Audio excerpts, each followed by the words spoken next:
Howdy and welcome to the In Wheel Time Car Talk Show. The man has the ability to drop all the charges.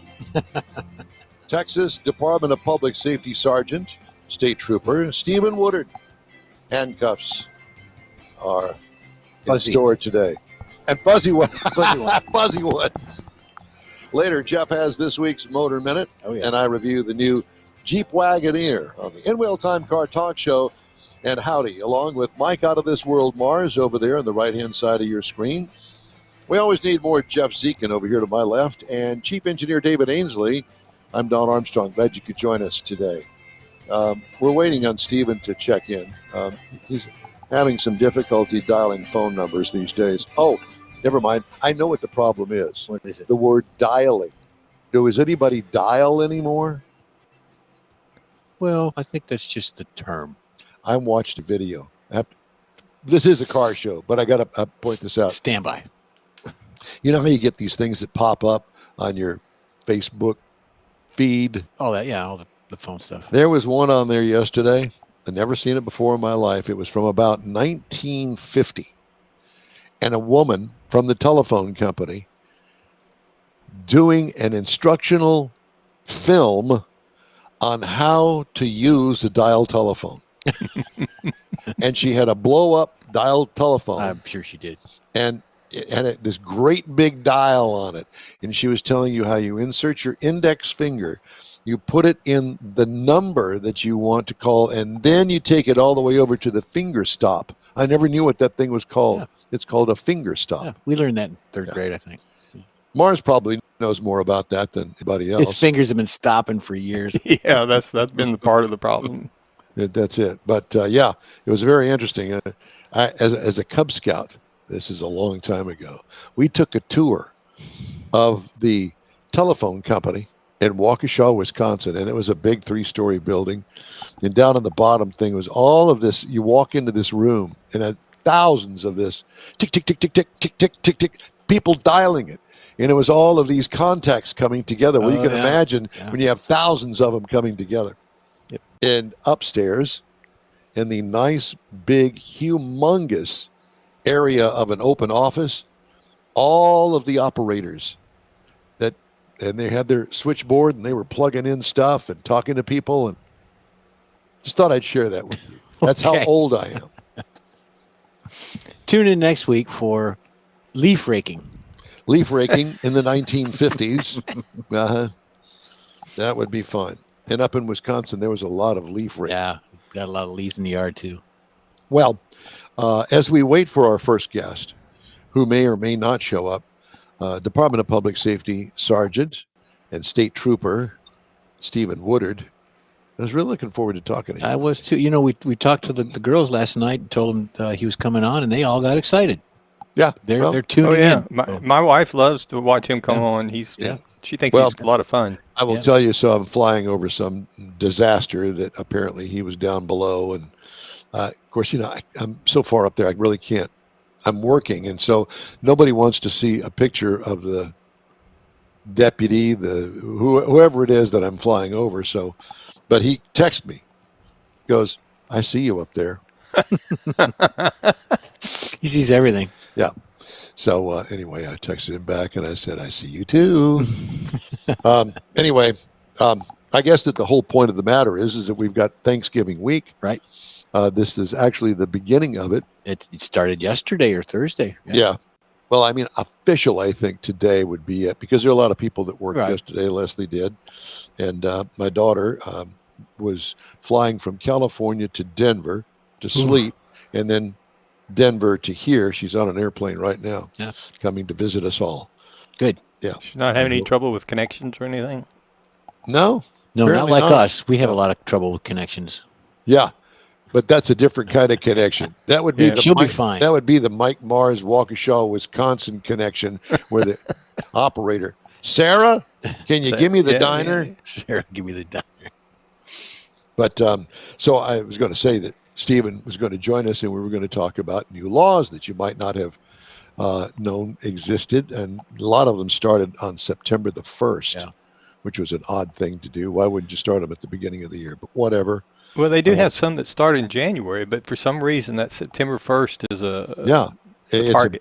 yeah. Could be a fiscal year start too. You never know. And I took the Corvette, the in-wheel time machine, down to Professional Auto Care to get its yearly inspection. Now, it's a safety inspection is what it is, but they still like to check the gas cap and other things that used to be part of the inspection for your inspection sticker. Well, there's no more inspection sticker. It's part of your registration. Anyway, I but did you all still that. pay for it. No, the price is way down now. It's like $8 or something. It's ridiculous. Why would anybody want to be an inspection station unless they were mining for business? Yeah, this the halo effect. I That's guess. what it is. Yeah. Anyway, it's $8 or some stupid thing like that. And talked to Carolina Serrato. She's doing well. Had a long conversation with her dad, who chewed my ear off the entire time I was there. I loved it because he's about my age. He's retired officially. But you ever fly? Why aren't you flying? Well, I fly in I don't hold the yoke or any of that sort of stuff, but I do fly. Anyway, great conversation with him. And we were talking about some of his car collection. I did not realize that he has a car collection, cars that we would be interested in. I didn't know because they're not there at the shop. No. So anyway, I also got the oil changed. Talked to Michael, the mechanic. I said, how's it look underneath there? He says, good. Brakes look good. Everything's good. So I get the oil changed in my car, in the Corvette, once a year. I don't put any miles on it. Matter of fact, it just flopped over to 36,000. The car's 25 years old. Yeah. So I don't put enough miles on it to warrant an actual oil change because of the mileage. I do it because it times out in my mind. Yeah, don't say Well, Warren. it should. We got coming on. Well, he's not going to be here. He's not going to join us. He's probably given up by now. Who, Like a Woodard? robber. Maybe giving out a ticket. Woodard's out on the road someplace, and he is that thinks what it maybe is? it's his area where he's at. Yeah, He can't could get be. through. He's probably in the weather too. He's probably in Clute or something. No. He'd be down there in Winnie. Nah, in Winnie, he could get a pretty good signal. There's towers there, but Yeah. some of those They got other electricity places in he Winnie. goes. You got electricity in Winnie? Yeah, they do. Okay. Yeah, they do. At least Yeah. on one side of town. The side of town they allow you in? Yes. Whenever you go through on the interstate, they keep that pretty well lit up so that people can see to get off and spend money. I see. Do they still have a car dealership in Winnie? Yes. One of the Bayway stores is down there. Oh, Okay. We've had Big deal. conversations with him before. Gerald Yeah. Wisniewski. Yeah. Yeah, this is one of the kids. Ah. I don't remember which one. I mean, it's one You of know, the it's boys. funny after a while when you have so many dealerships that you wind up giving one of them to your kid to run. Yeah, but then you wonder, how do you end up in Winnie? Which kid gets Winnie out? Well, you know, my guess Instead of- is that it was a bargain store. Wait a minute, there was a commercial. well, I think probably the location, probably not having that particular manufacturer in that area to service the community around it. What manufacturer is it? Chrysler, Dodge, Jeep, Ram. Okay, and, Oh. and also probably that they get incentives. Could be a property tax incentive. It could be other incentives from the municipalities and things like that. for the community. Or it could be, please do a something here that Yeah, we could can be. come on over to Winnie. Probably for had a a big deal discount. on existing used to be property and A big Chevrolet dealership there, Keating Chevrolet, and yep. I mean, there's like 4 or 5 Keating boys, and they've all now got dealerships scattered all over the place. Interesting. Yeah. But it's typical when the dad passed, and everybody kind of scattered. Kyle Keating, Yeah, Kerry Keating. John Keating. Keating. Wasn't there Keating- something on the Keating news about the Oldsmobile? Keating organization not very long ago? I have no clue. I'm maybe speaking out of turn, but I thought there was something. Buy your Chevrolet from Persia. Mike Persia Chevrolet. Who remembers that? Nobody. I don't. I don't. Come on, Mars. Help me out here. Oh, well, I'm communicating with Buzz at the moment. My bad. Take him off of there. Just take him off of there. Take yourself off, Mike. Yeah, that's what I need to do. Yeah. We'd all be Anyway. better off for it. Yeah, I have lots of news stories, and I did want to bring a couple of them to you. Ford Motor Company is the second automaker whose dealers can now sell certified pre-owned vehicles through Amazon Autos. I heard that. Yeah. No, you heard it right here. Well, No, you heard it nowhere else, because this is the I heard it from authority. you. I This heard it is from the you. news authority. I heard it from you. The place to be. Ford said the program is launching with dealers in L.A., Seattle, and Dallas. Did Dallas LA, lose? Seattle, and Dallas. Did, That's a did big Dallas lose area. last week again? No, Dallas won. They did. Yeah, they Wow. played a high school team. Oh, I okay. think, and they won. Well, they will expand to other markets in the coming months. Customers will be able to browse, finance, purchase, and schedule pickup on the retail giant's car shopping marketplace, which launched in 2024 with Hyundai's. Amazon expanded the platform to include used vehicles Mhm. in August. Really? Yeah. Hey, where'd you get that nice looking car? Amazon. Amazon. So I wonder if they're going to drop it off on your front porch and ring the doorbell, and take a And picture. then run. Take a picture Prove of that it they and had run. it, yeah. Consumers will be able to find inventory within 75 miles and shop make, model, year, and color. Each listing will include the vehicle's price, history, and specs. Ford Blue Advantage is the automaker's platform for selling CPO, certified pre-owned vehicles. Every vehicle comes with a company-backed limited warranty, as well as a money-back guarantee good for the first 2 weeks or 1,000 miles. How do you do returns? You I got don't to take know. them. You got to You gotta take it to the return FedEx or store. what? Yeah. Yeah, that's a good question. I Whole don't know. Foods has a return section for Amazon. I Yeah, think they Whole do. Foods does. Yeah, they do, and it's like a section of the store. Yeah. This is the one out here. Drive it on in. It's weird. I'd like to buy a used Amazon truck. They're electric, and turn it into an ice cream truck. Either that or turn it into a fun thing that you and Kathy can go off to the woods in. Okay. Jeff, Well, I fill mean, it up it's with candy. Candy. Not a creeper van, Mike. We're not doing those. It's an ice cream truck. Yeah. I was thinking more along the lines of an RV, but Well, yeah, I was thinking We that don't. too, but he's thinking paint it white. because they Take the of hubcaps course he off. would think that. He's got a shovel, duct tape, and formaldehyde. Oh God. Yeah, there's that. Yikes. See what Woodard does to us? And he's the one. He started it. We're not even seeing his face on this program. We have already gone there. Well, we know he's safe. Hopefully he's We safe. went without him. Yeah. Yeah, because And, they had a you know, few problems in the last couple of weeks with. When you said that he was going to be on, I'm thinking, oh, wait a minute. Everybody that I know of in officer Yeah. involved stuff, Yeah. they're all working. Yeah. And I'm thinking, where is he going to be? He's going to work through this? No. No. Apparently he's done it he's- before. yeah, Well, he's- I know. yeah. I guess he's someplace he can't make a solid connection to get in. I guess. Well, he's always welcome to come in. Well, not always. We got other guests today. Well, I mean, he's always welcome back. yes, Put he it that is. way. Yeah, Maybe we'll we find can some- have him next week. Yeah, I got full house next week. Maybe after that. Okay, well, we have a full house next week. Okay. Yep. All right. All right. Well, I'm not going. Is our next guest already there?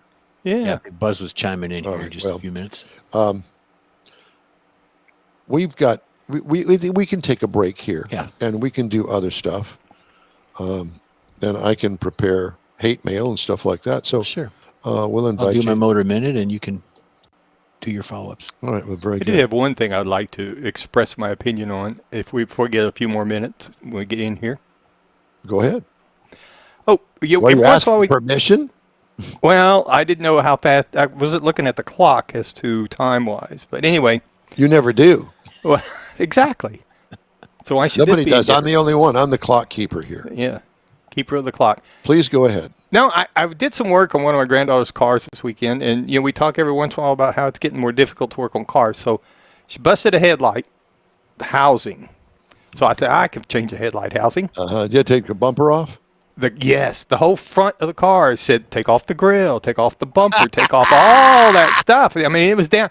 So when there I was trying to get a hold of you all during the week, that's what you were. You were underneath the front bumper of her car. I'm telling you, it was terrible. So I spent 7 hours taking it apart to get to one bolt, and then the new one wouldn't work. Oh no! So I had to put the old one back because in infinite wisdom, so they make halogen and they make LED. You know, the old kind of halogen like we all have. So it's got halogen bulbs in it, but for some reason, even though they say you're not supposed to do it now, it was one of the low beam is LED, and everything else is halogen in it. So, and you can't change the low beam LED because of the way they've got it built. You know, if you put LEDs in your car now, you have a problem sometimes because the voltage is different. So we had to send that one back, and I've got another one ordered, but it's a combination LED and halogen. And they don't explain that to you whenever you look through the manual. It says it's either LED or halogen. Because they expect you to know that before you take the entire front of the car off. But how do you know that if they say it's either halogen or LED? They don't say it's a combination thereof. It's got one LED, and the other 4 are regular halogen type bulbs. Like I said, do you do this on a daily basis? I do not. Yeah. That's probably So you probably would have been better off saving the 7 hours, take it to a dealership or a car repair place and let them do it. You know, I thought of that, but when they told me it was $1,632 to change that part, that's chump change for you over there in Neaterville. that's when I decided I can get back on the driveway. So what's that old joke? How long does it take to change a light bulb? Uh-huh. Obviously, 7.5 hours. No. That's to disassemble it because he's still not having it back there together. you go. I stand corrected. Yeah. Now it's going to take 10 to put it back together. Thank you, Morris. So it never got changed. Oh, now waiting on another part. Waiting on the new part. Yep. All right, let's take a break, shall we? Go ahead, Michael. Hit it. Just ahead, a review of the Jeep Wagoneer, plus Jeff's Motor Minute, when the In-Wheel Time Car Talk Show continues right after this break. The Tailpipes and Tacos Christmas Edition 2025 happens Saturday, December 13th from 8 to 11 a.m. and you'll want to be a part of it. Tailpipes and Tacos is the cruise-in everyone wants to attend, and the Christmas edition is extra special. Donate an unwrapped new toy and help yourself to a free Loopy Tortilla breakfast taco. There'll be adult beverages available for purchase too, and don't forget your ride. Just cruise in and you're automatically registered to compete for one of 3 famous Chili Pepper trophies: Best Hot Rod, Best Classic, and Best Modern Classic. Tailpipes and Tacos Christmas Edition will be held Saturday, December 13th, 8 to 11 a.m. at the Loopy Tortilla Tex-Mex, located at 703 West Grand Parkway, just south of the Katy Freeway in Katy. Oh, and don't forget to bring the kids. There'll be special trophies and goodie bags for them, too. It's the Tailpipes and Tacos Christmas Edition 25, Saturday, December 13th, 8 to 11 a.m. at the Loopy Tortilla Tex-Mex at 703 West Grand Parkway in Katy. Bring a toy, get a free breakfast taco, and enjoy the camaraderie. In-Wheel Time will be there, too. Apple or Android, In-Wheel Time podcast can be found everywhere, on the stream and through downloads. Whether you're on the road or at home and jonesing for a different kind of car talk show, give In-Wheel Time a try. Honest new car reviews, fun, informative interviews with real car people, weekly automotive news, features like Jeff's Car Culture and Mike's Driving Destinations, all on In-Wheel Time. Check us out on SiriusXM Podcasts, iHeartRadio, or while you're shopping on Amazon, through Amazon Music. InWheelTime.com has a list, and we know you love lists. We want to invite you to join us for the live In-Wheel Time Car Talk Show every Saturday, 10 to noon Central Time on InWheelTime.com, YouTube, and Facebook. Be sure and check us out. It's free. And don't forget, 30-minute podcasts of our shows can be had from your favorite podcast store. So that announcer that just did that, that was for both podcasts and the live show. In case you're wondering, well, we're on the live show. Well, it's also for those podcast viewers, listeners that didn't know that we have a live show. Well, we do. Saturdays 10. Did you know that, Mike? I did not know that. I was looking to see if I could find something on the internet about that. Well, there you go. God. All right, time now for the Motor Minute, Jeffrey. Motor Minute. During the Christmas period, automotive brands go all out to capture the spirit, bringing the seasonal sparkle to their marketing. The challenge comes from keeping the industries relevant during the time filled with Christmas-fueled consumerism. For most people, unwrapping a car on Christmas Day is just a distant fantasy. We all dream about that.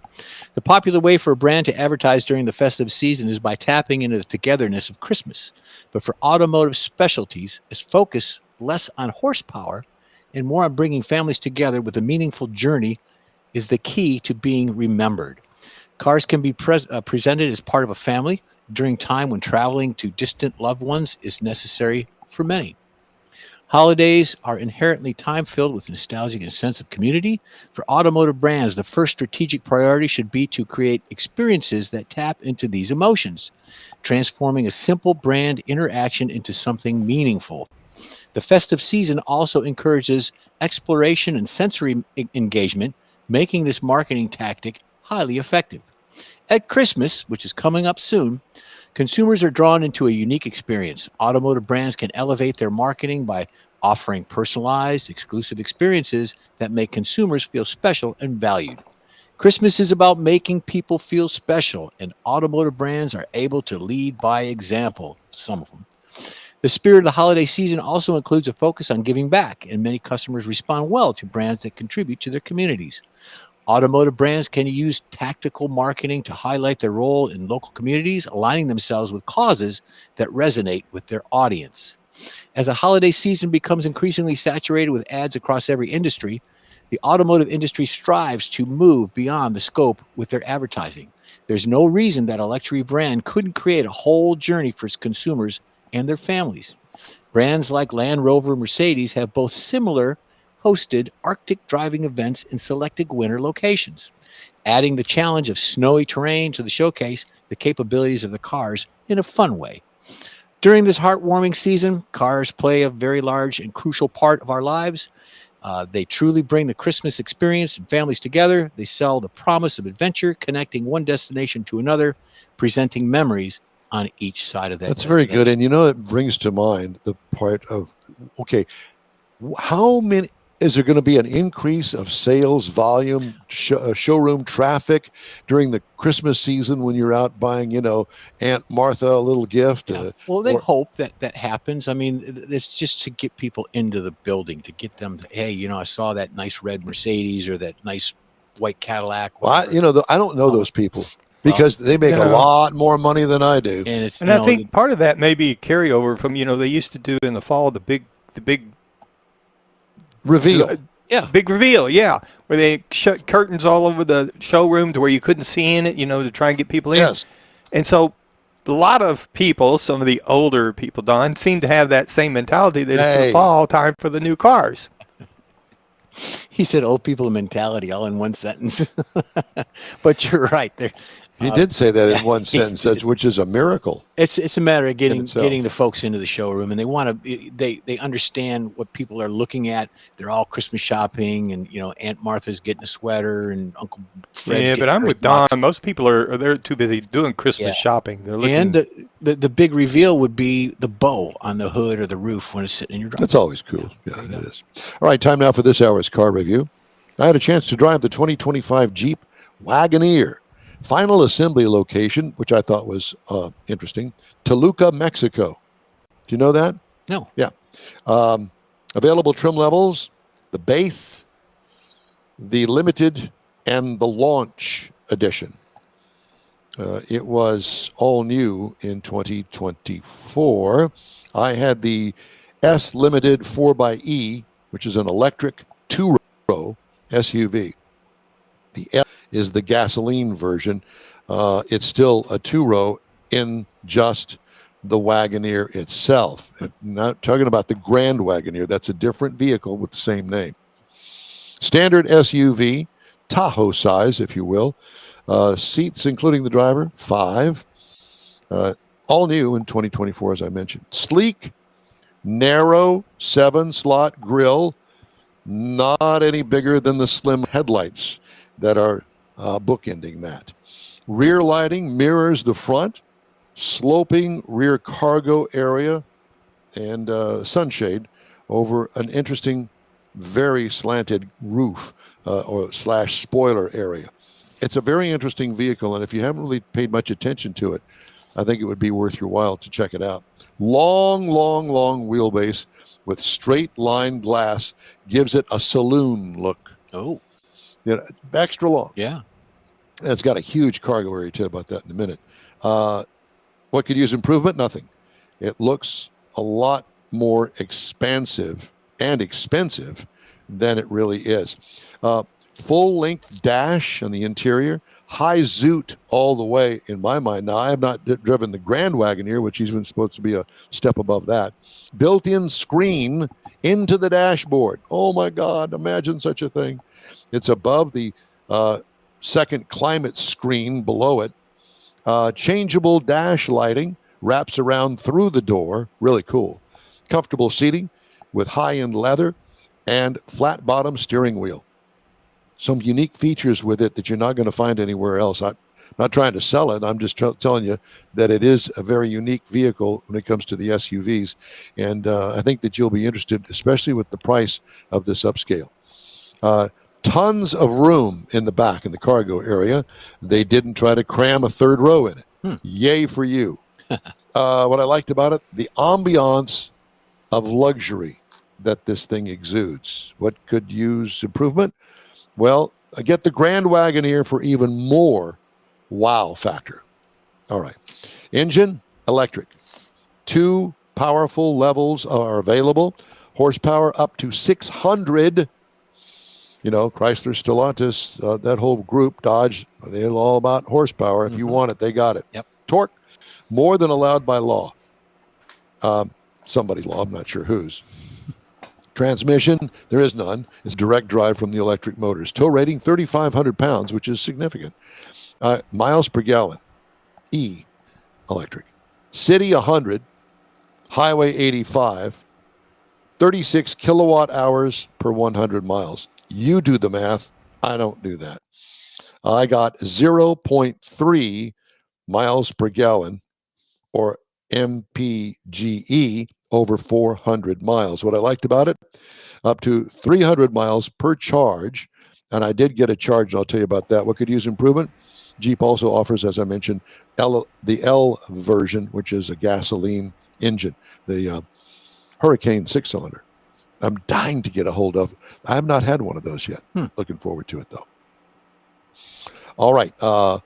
Full-time, all-wheel drive, nice ride quality. It feels heavy, and it is. 5,667 pounds. So it does feel heavy, but as do most SUV electrics. Base trim price, $65,200. Prices tested $67,195. That's the shipping added into it. The base model price for this one, $65,200. The L starts at $62,945, which is a couple $100 less than the electric. The gasoline version, as I mentioned, has a straight 6 with 420 horsepower. The Grand Wagoneer is more premium version. So I'm trying to do all of this research on not just the Wagoneer, but the Grand Wagoneer, along with the electric and the 6-cylinder engine. It took me a lot of time to try to understand it all. Lots of versions. Do your homework. So as a part of the actual review here are some that are competitors to the vehicle. The Cadillac Lyriq, $58,595. That's where it starts. The Lexus RZ 450e, $52,995. I've never driven one. I've never. Yeah. Genesis Electric GV70, $66,950. So they're all right around $60,000 or so. Next week, we're going to review the 2026 Infiniti QX60 SUV. That was your first car, wasn't it? That was the 1920. Yeah, thanks. You said it's heavy. About the size of a Tahoe in the beginning of your story. Tahoes look really heavy. I mean, that's a big machine. They are. The Tahoe is based on the truck. It is. I'm not sure. Pardon me? Truck based, on frames. Yes. And I'm wondering if this one is a modified Ram. I didn't go that far. I spent way too much time worried about making sure that I conveyed the Grand Wagoneer and the Wagoneer. Yeah, I really like the way the outside looks on it, though. The lines on it. From the side, you really go, sharp. wow, that is very sharp. Hey, if you'd like to get in touch with us, send us an email. The address is info@inwheeltime.com. We're back after this quick break. Who doesn't like a social event? How about one that centers around your love for all things automotive?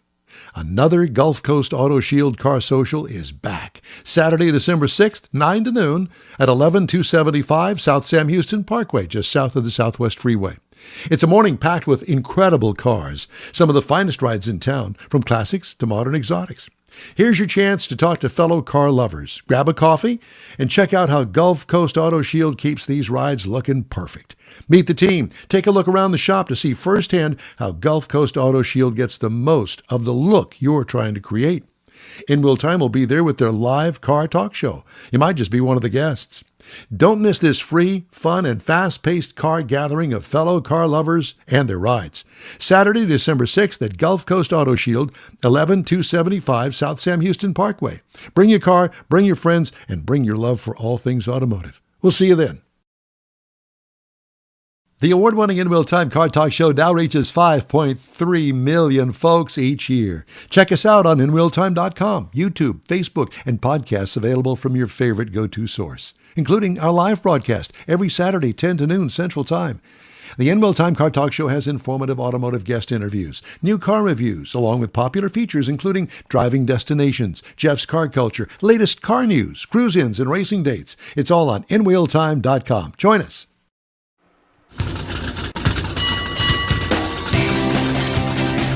Howdy and welcome. This is your place for all things automotive, the In Real Time Car Talk Show. Just ahead, Buzz Smith joins us to talk about EVs. Plus, Mars has This Week in Auto History. Jeff has the racing calendar, and I'll get you caught up on the stories making automotive news headlines. Howdy, along with Mike Out of This World Mars over there on your right-hand side, and Jeff Zekin. We always need more of him. I'm Don Armstrong. David Ainsley is in bed this morning, enjoying a nice rainy day. Glad you could join us. Thanks so much. And before we get to Buzz, I got a couple of stories that I did want to pass along to you regarding EVs. Honda's big bet on electric vehicles backfired in the latest fiscal period, hurting the Japanese car maker more than tariffs and tipping its auto business into the red. The story from Automotive News. The company booked a $150 billion one-time charge in the 6 months through September on write-offs and other expenses piled up from its all-in wager on EVs. Honda's left holding the bag for losses and impairments in slow-selling EVs already offered in the United States and for investments in future EVs that are being delayed or rethought. The whopping EV burden dwarfed the costs of tariffs during the fiscal first half period.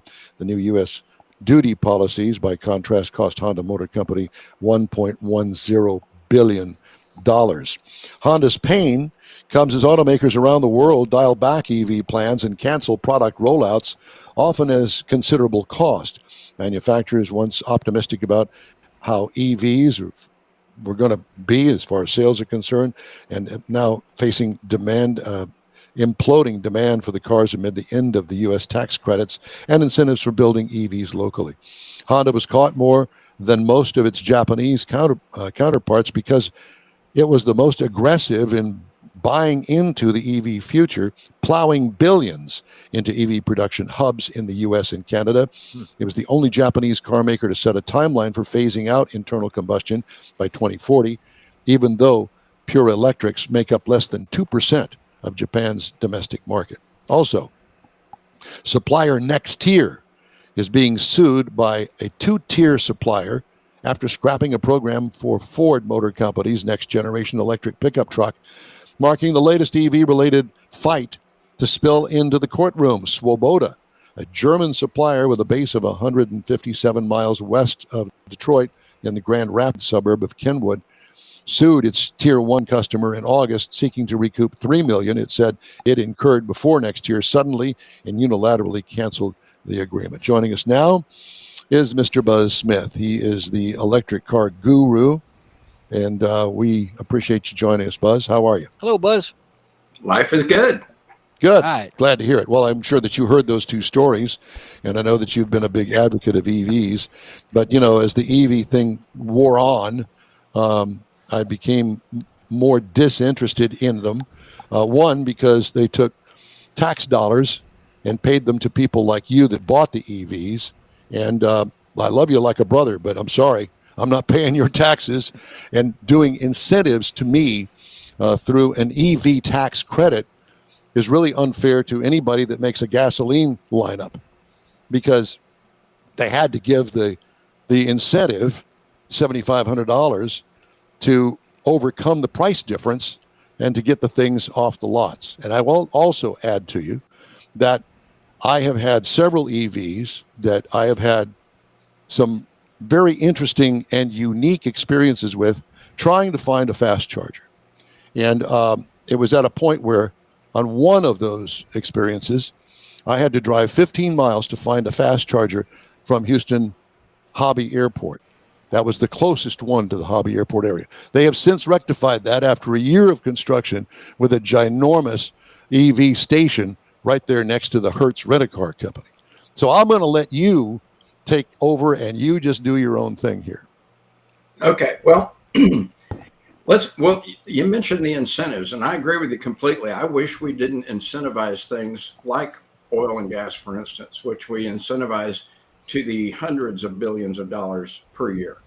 So we do have a market that our government keeps getting involved in, and they do it sometimes with the best intentions. And, they say the road to hell is paved with good intentions, but they don't want us to get lung cancer. So they increase the tax on cigarettes to dissuade us from that. They're charging us a tax, that really impugns our freedom. It's like, are you going to take my freedom to smoke away from me? Well, yeah, we don't want you to get sick, so we're trying to push you economically. We realize what's happening in the world of transportation. I mean, EVs are coming, guys. Ever since 2017, gasoline vehicle demand has dropped and electric vehicle demand has increased every year. So this is something that's coming. Unfortunately, in our country, we made it a political thing. EVs aren't political. I've asked my cars, who did you vote for? They never voted for a Republican or a Democrat. EVs have nothing to do with politics. So yeah, it would be great if we didn't have incentives, but here's something that people don't think about. China has invested a lot of money in renewable energy and electric vehicles. They are now getting inroads into Southern Asia that they've never had inroads into before with their electric vehicles, because they are really great electric vehicles at really affordable prices. Well, what comes with that? Electric infrastructure comes with that, and they're going to want the technology that works with their Chinese vehicles. So it's going to be Chinese technology in these developing countries. This is a political move by an adversary in the real world. The transportation industry is changing, period. We can either fight about it politically, or we can all go test drive these things and say, is this really going to fit into my lifestyle? And find out for ourselves. Let's stop having political pundits tell us what we should drive. Let's go drive it, see if we like it. If we like it, let's get one and try it out. That's my bottom line. Now, let's talk about that. You were talking about charging. The great thing is, and you did touch on it, Texas has been building charging stations out the wazoo. The NEVI money was frozen for a while by the new administration, but they've now released it, so it's gung-ho time again. But my organization, Texas EV, did a cross-state EV road trip. We started in Shreveport, Louisiana, so that we could actually cross the Texas border and see the Welcome to Texas sign. And we went. The plan was to go all the way to the border with New Mexico. And we didn't want to make this super easy. We wanted to make it difficult, but we also wanted to shoot a documentary of us doing this, because if we make a documentary about electric vehicles, the only people that'll watch it were people that already like electric vehicles. They call it preaching to the choir. I want to get to people that want to travel and see cool stuff in Texas. So again, we started over on the east side. We went, plan was to go all the way to the west side, and that was going to look too easy. We looked at the NEVI map, and all these new stations made it, too easy. So we did this. We went down into Big Bend country. And once you hit Alpine, Texas, there's not another charger for 235 miles. And we were going to go all the way around Big Bend State Park, back up to Marfa, and then back to Alpine to recharge, and then head on all the way to the border. Now, I'm not going to spoil the story for you. I'm not going to tell you if we made it or not. It was very challenging in that Big Bend area. But like I said, we shot a video about it, and I've been editing that, and I'm having such a good time because I think people will see some really cool stuff to go see when you're out on a road trip in Texas. It's a great travel documentary that has lessons that I learned about EVs along the way. And so there's ways to extend your range, and we show those in the video. There's ways to charge that are absolutely free. Imagine renting a cabin at a state park and they throw in a full tank of gas, because that's what happened to us. We rented these cabins at Lake Colorado City State Park, and they came with an RV pedestal. So we just plugged in our portable charger and we got a full tank of electricity. All of our cars were topped off when we left the next morning. The state should advertise that, free tank of electricity with every stay. It was so cool, but had a lot of fun on this trip. And the other thing was, even out in far West Texas, which is big oil and gas area, we met all these people that were coming up to see the vehicles that we were in. General Motors had loaned us a Chevrolet Silverado EV Trail Boss that had 460 miles of range. They also loaned us an Equinox EV that had 300 miles of range. And I took along my car as kind of the equipment van because we had tons of video and audio equipment with us. And that Silverado had 460 miles of range. I mean, we just drove past station after station because that thing had 50% more range than any other vehicle that we had with us. The TxDOT program, we were passing up stations, but we met people out in West Texas, big oil and gas area, that had EVs, and we, met them at chargers and started talking to them. One of them was a Dodge Daytona Charger Stage 2 EV, 670 horsepower, 0 to 60 miles per hour in 3.3 seconds. I mean, a really exciting car. And I asked the owner if anybody had tried to race her yet, and she said, "Oh, I had a couple people try." I mean, and this thing had that sound system where you could actually make it sound like a gasoline powered vehicle. Yeah, I heard about all of that. All right, well, let me interrupt you here, and let's bring it back to the real world. Look, let's face the fact. I mean, you are the EV advocate, and you've got your own thing going on, and of course, you're going to, really promote the EV world. I have a friend of mine that I work with, bought a Tesla 3 years ago, and he says that when it's time, he is not going to buy another EV. He has family in San Antonio. They drive to San Antonio at least twice a month. His wife is pregnant. They're going to wind up going there a lot more. But he says it makes it to San Antonio barely. And, the problem there lies is that he needs something that is going to not get him stranded, or he has to stop for 30 minutes to get the thing recharged. And that's one of my biggest gripes is that I recently had an EV. Great vehicle, loved it, rode great, a lot of amenities on it that I hadn't had opportunity to explore. But I will tell you that 80% charge that took me 30 minutes to do is a pain for me. I've got things to do in my life that I don't have 30 minutes at a gas station, basically what that is. I can go right down the street and I can get a full tank of gas that'll take me 400 miles and good gas mileage. And I don't have to jack with taking all that time out of my life. And it didn't last a week. And I will tell you that I don't drive that much, but it got about 250 miles on the full tank that I was supplied. So that's a gripe that I have. Most people, I'm sure, have their own gripes about certain things. I get that. And it's just not for me. Well, I think you used the term, Buzz, about lifestyle, and I think that's really what it is. I mean, does it fit your lifestyle? But that's what any vehicle you go buy. Do I need a truck? Do I need a van? Do I need an SUV? What do I want for my lifestyle? And I think the EVs are the same way. I'd like to interject something from the beginning. Buzz, you mentioned that it's to stay away from the political aspect of it. I truly think it did start out being political because of the CAFE standards that were adjusted for gasoline engines, and then all of the political uproar or changes that we were I don't want to say forced, but suggestively told that, this is going to be a better way. And then, of course, the manufacturers, they do what they have to do to make money and abide by certain standards, CAFE on the gas side and electric for the kilowatts on the electric side. So I truly think it was starting out to be more of a political thing, and it's kind of wavered away from that. But and that's just my opinion, Buzz. No, it's not an opinion. I mean, that's a fact. It became a political thing, and you can trace it back to exactly the moment it started. And it was when there was a Chevy Volt rolling off the assembly line, and Obama went and sat in the car, and they took a picture of it. Yeah. And immediately Rush Limbaugh started saying, oh, Chevy Volts can only drive 40 miles and you have to stop and charge overnight, which was a lie. It was a plug-in hybrid, or that they just burst into flames for no reason. So it became a political thing just because of how polarized we are. Right. And Well, not only that, is when you start putting mandates out that, the OEMs can't build certain cars anymore by a certain date.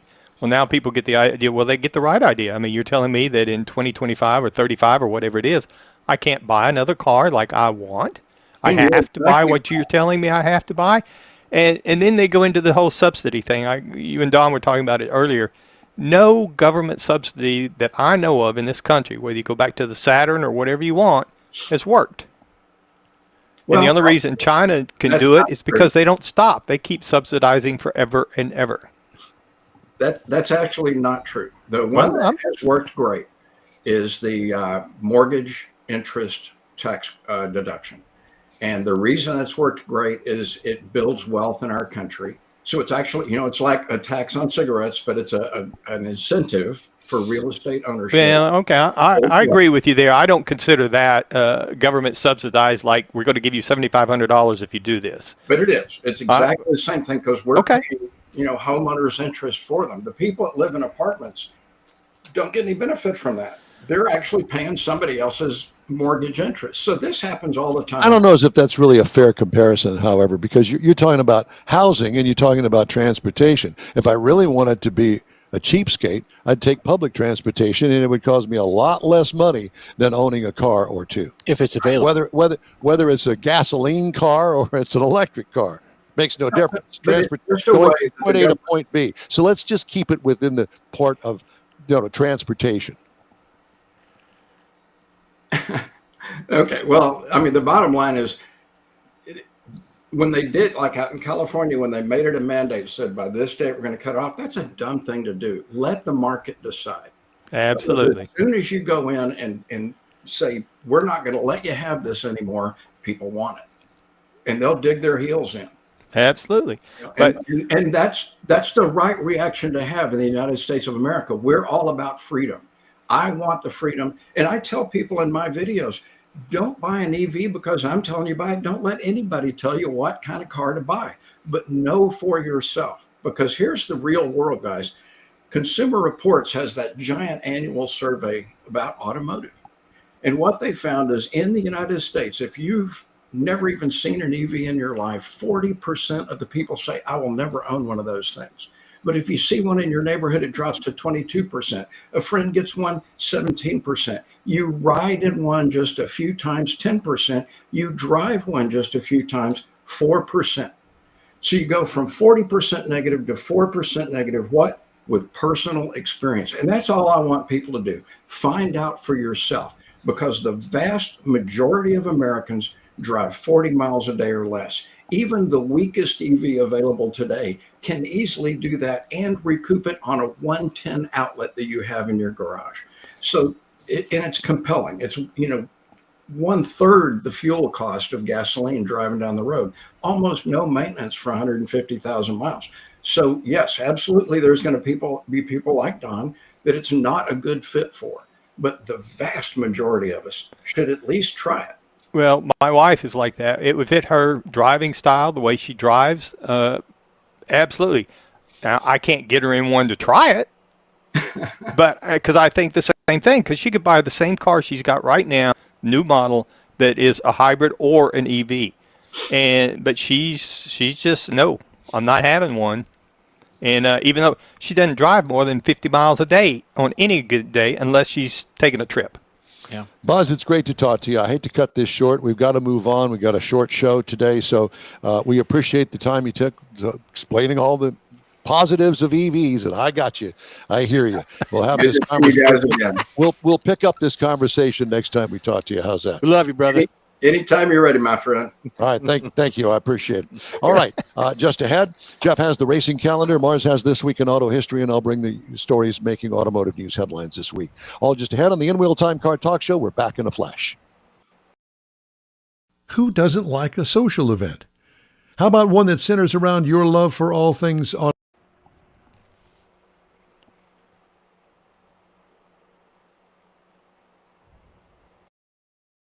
Who doesn't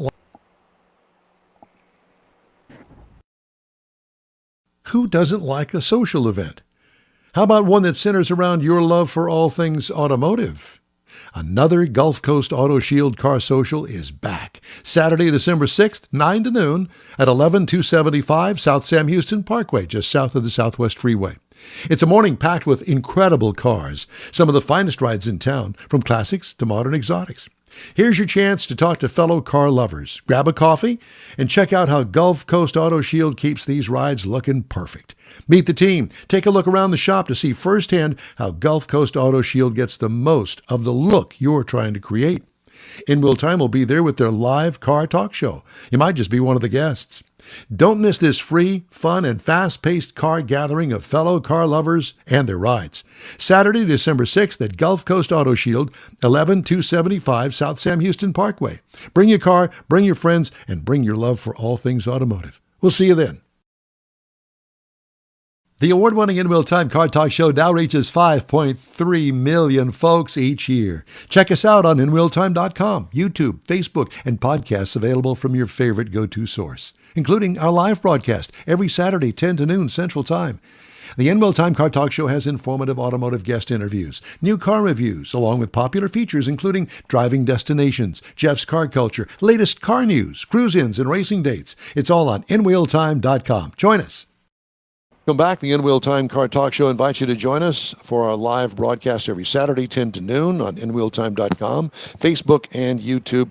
We hope you check us out. If you miss us, you'll be able to connect through our podcast channels, all of them, all across the globe. And we hope that you'll do that too. Time now for the racing calendar, sponsored by Texas Muscle Car Club Challenge. Here is Jeffrey Zekin. Thank you for that. First of all, NHRA ended last week. Their season finale, final give away the trophy. It was rained out. So they said, you know what? Bunch of crap. We're going to cancel the last race and just give out the trophies. So I'm very disappointed in NHRA. I know, but 3 out of the 4 had already been decided who was going to be Yeah. the winner. Yeah. So you got to hold the whole race up for one person. Yeah. Okay, just run that class then and decide who. And do yeah, anything. give me a call when it's over. Yeah. We've got Formula One. I was just talking in the preview that Las Vegas is going on today. The race started at 10 o'clock this morning. They ran qualifying a racer by the name of Russell, who is driving the Mercedes. And I believe Russell was the one that replaced that other driver, I can't remember, Hamilton, to go over to Ferrari. So Mercedes is on the pole, I believe, as of last night.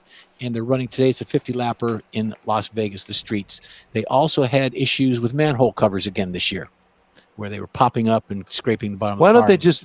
All it takes is a little weld. Yeah. A little spot JB weld. weld. Well, if the president comes to JB town, Weld. that's what they do. They would weld them all down. Yeah, they weld them all down. Well, They when do the that- president comes to town, that's what they do. do. Exactly. So do that for NHRA. Anyways, that's going on right now.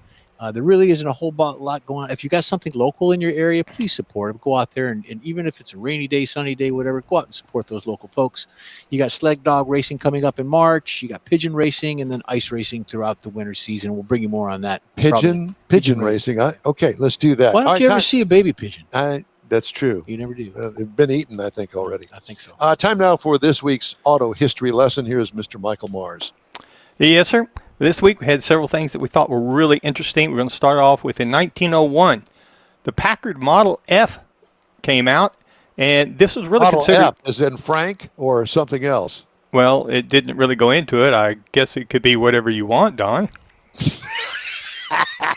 Farfignugan. But this Farfignugan. Farfignugan, yeah. So anyway, this was a big step forward in the luxury automobile sector because of the engineering and the craftsmanship that was put into it. Now, the Model F had a single-cylinder engine in it, 12 horsepower, 183.8 cubic inch. But it was the ride and the drive of it that's really what attracted the affluent buyers and kind of made Packard, gave it its reputation for quality in luxury automobiles. Now, in 1959, Ford introduced the Falcon. Now, this is one of their compact cars, part of their compact car lineup. The idea was to offer families efficiency, affordability in a small car without having to sacrifice cargo space. So it was lightweight, had accessible pricing for most people, and it contributed to the overall compact revolution that was starting in the 1960s.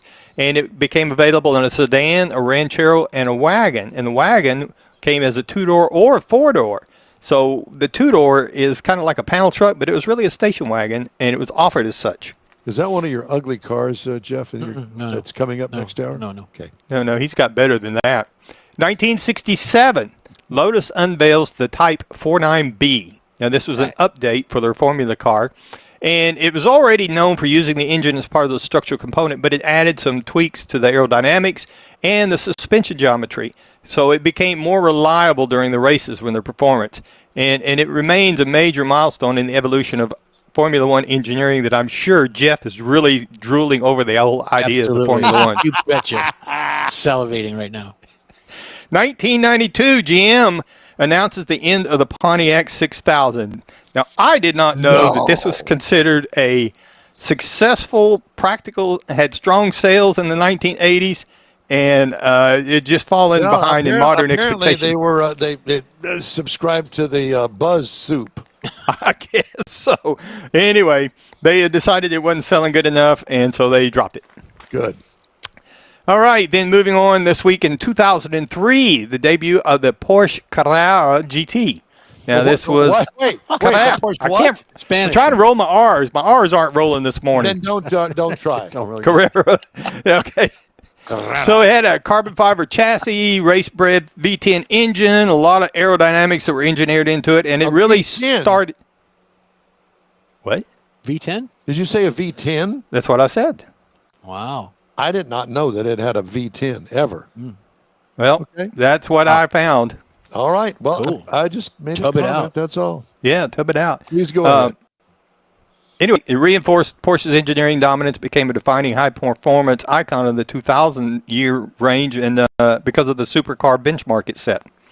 Then in 2019, Tesla came out with the Cybertruck. Now, this generated a lot of buzz whenever it came out. A lot of people talking this about the not work. stainless steel body, the design. In fact, people are still talking about this vehicle. About how ugly it And is? apparently, a lot of people think it influenced a lot of design debates. In other words, a lot of people are still talking about this car. But Yeah. that was just a few things we found this week in automotive history. Boy, I'm glad that's over with. Okay, well, thank you very much for that. As far as news stories this week, got one I want to tell you about. Another 4-alarm fire reported November 20th at the same Novelis plant in upstate New York that burned in September, weeks before the supplier had said it expected full operations to resume. A Novelis spokesperson said it was too soon to know whether the latest incident will delay repairs for the previous blaze, which Ford Motor Company estimated could cost that automaker as much as $2 billion. Novelis makes a lot of aluminum parts, including the aluminum Ford F-150 body truck. Flames could be seen along the seams in the plant's roof. And firefighters from 2 counties were on the site as of late morning. Local media reports that the 4-alarm fire occurred in the same area of the plant, the hot mill, that was damaged in September. Novelis on November 4th said it expected to fully reopen in Oswego, New York in December. Okay, well, good luck on all of that. Something funky's going on there. Hey, we'd love to hear from you. Shoot us an email. The address is info@inwheeltime.com. We are back right after this quick break. Stay with us. The Tailpipes and Tacos Christmas Edition 2025 happens Saturday, December 13th from 8 to 11 a.m. and you'll want to be a part of it. Tailpipes and Tacos is the cruise-in everyone wants to attend, and the Christmas edition is extra special. Donate an unwrapped new toy and help yourself to a free Loopy Tortilla breakfast taco. There'll be adult beverages available for purchase too. And don't forget your ride. Just cruise in and you're automatically registered to compete for one of 3 famous Chili Pepper trophies: Best Hot Rod, Best Classic, and Best Modern Classic. Tailpipes and Tacos Christmas Edition will be held Saturday, December 13th, 8 to 11 a.m. at the Loopy Tortilla Tex-Mex, located at 703 West Grand Parkway, just south of the Katy Freeway in Katy. Oh, and don't forget to bring the kids. There'll be special trophies and goodie bags for them, too. It's the Tailpipes and Tacos Christmas Edition 25, Saturday, December 13th, 8 to 11 a.m. at the Loopy Tortilla Tex-Mex at 703 West Grand Parkway in Katy. Bring a toy, get a free breakfast taco, and enjoy the camaraderie. In Real Time will be there, too. Apple or Android, In Real Time podcast can be found everywhere, on the stream and through downloads. Whether you're on the road or at home and jonesing for a different kind of car talk show, give In Real Time a try. Honest new car reviews, fun, informative interviews with real car people, weekly automotive news, features like Jeff's Car Culture and Mike's Driving Destinations, all on In Real Time. Check us out on SiriusXM Podcasts, iHeartRadio, or while you're shopping on Amazon through Amazon Music. InRealTime.com has a list, and we know you love lists.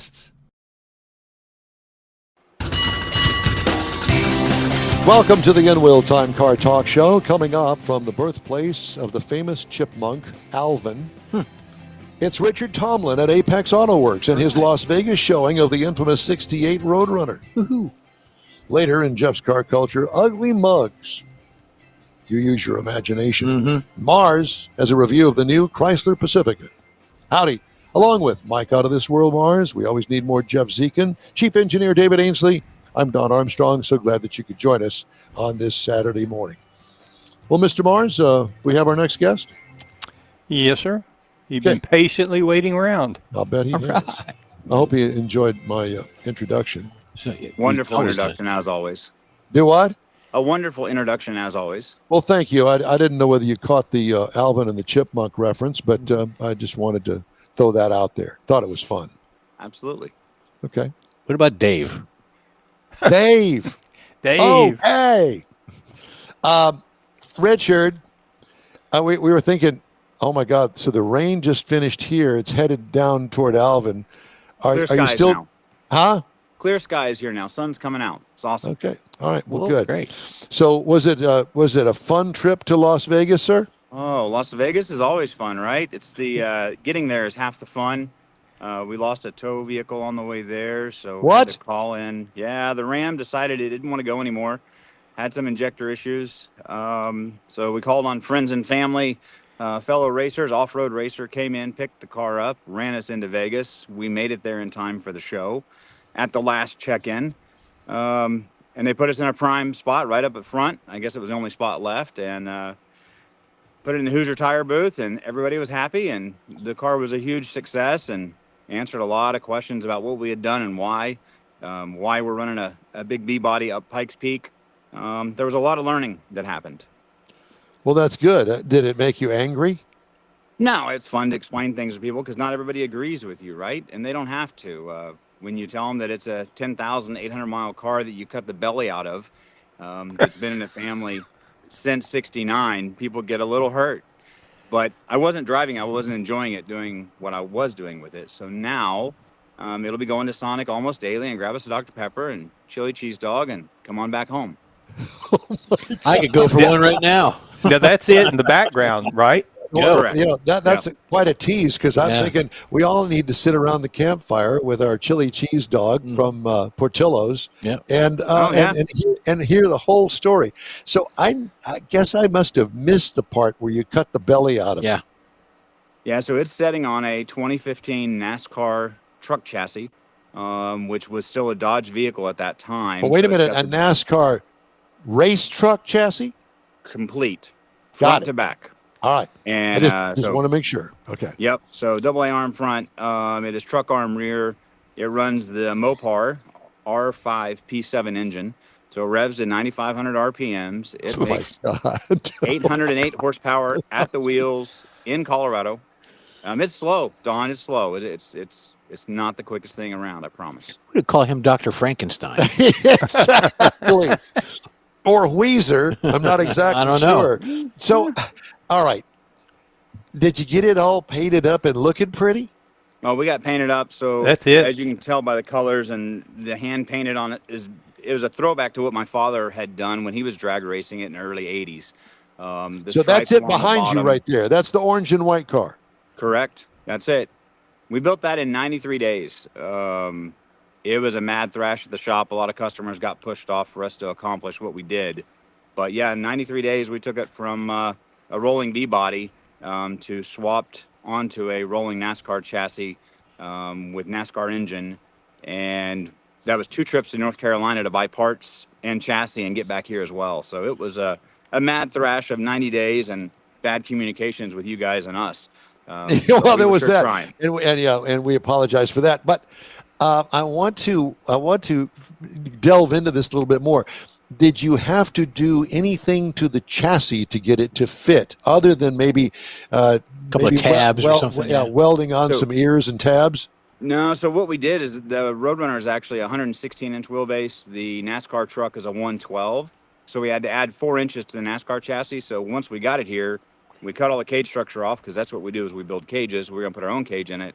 And then we literally cut the NASCAR chassis in half, added 4 inches to it, squared it back up, welded it together, and then we lowered the Roadrunner body over the top of it, started welding up, attaching components. And it fit. You make it fit. We've got grinders. Well, so, okay, hammers. Yeah, we all have grinders, sir. We're familiar with that. This is so, what you do. I know it is. I know it is. So, how did the actual width of the wheel wells fit this? We actually had to put spacers on it. So it's running about 1.25 inches in the front and 1 inch spacer in the rear to fill out the wheel wells. And those are 18 by 10 steel wheels. We have our poverty caps, or dog dishes, as people call them, that we can put on it for static display, which makes me feel better. And it's setting right now what we call 4x4 height. That's the maximum height the car goes right now to load and unload from the trailer, but it drops about 5.5 inches from there into race mode. And how do you do that? Is it air suspension? All the NASCAR stuff, they use a 1/2 inch. Basically, it's 1 inch all thread with a 1/2 inch impact, and you basically just run it up and down with the impact. It is just screw it in and screw it out. Yep. Very awesome. I'll say that makes it pretty easy. Okay, so does it have what interior wise? Is it street driven? Can it be street driven?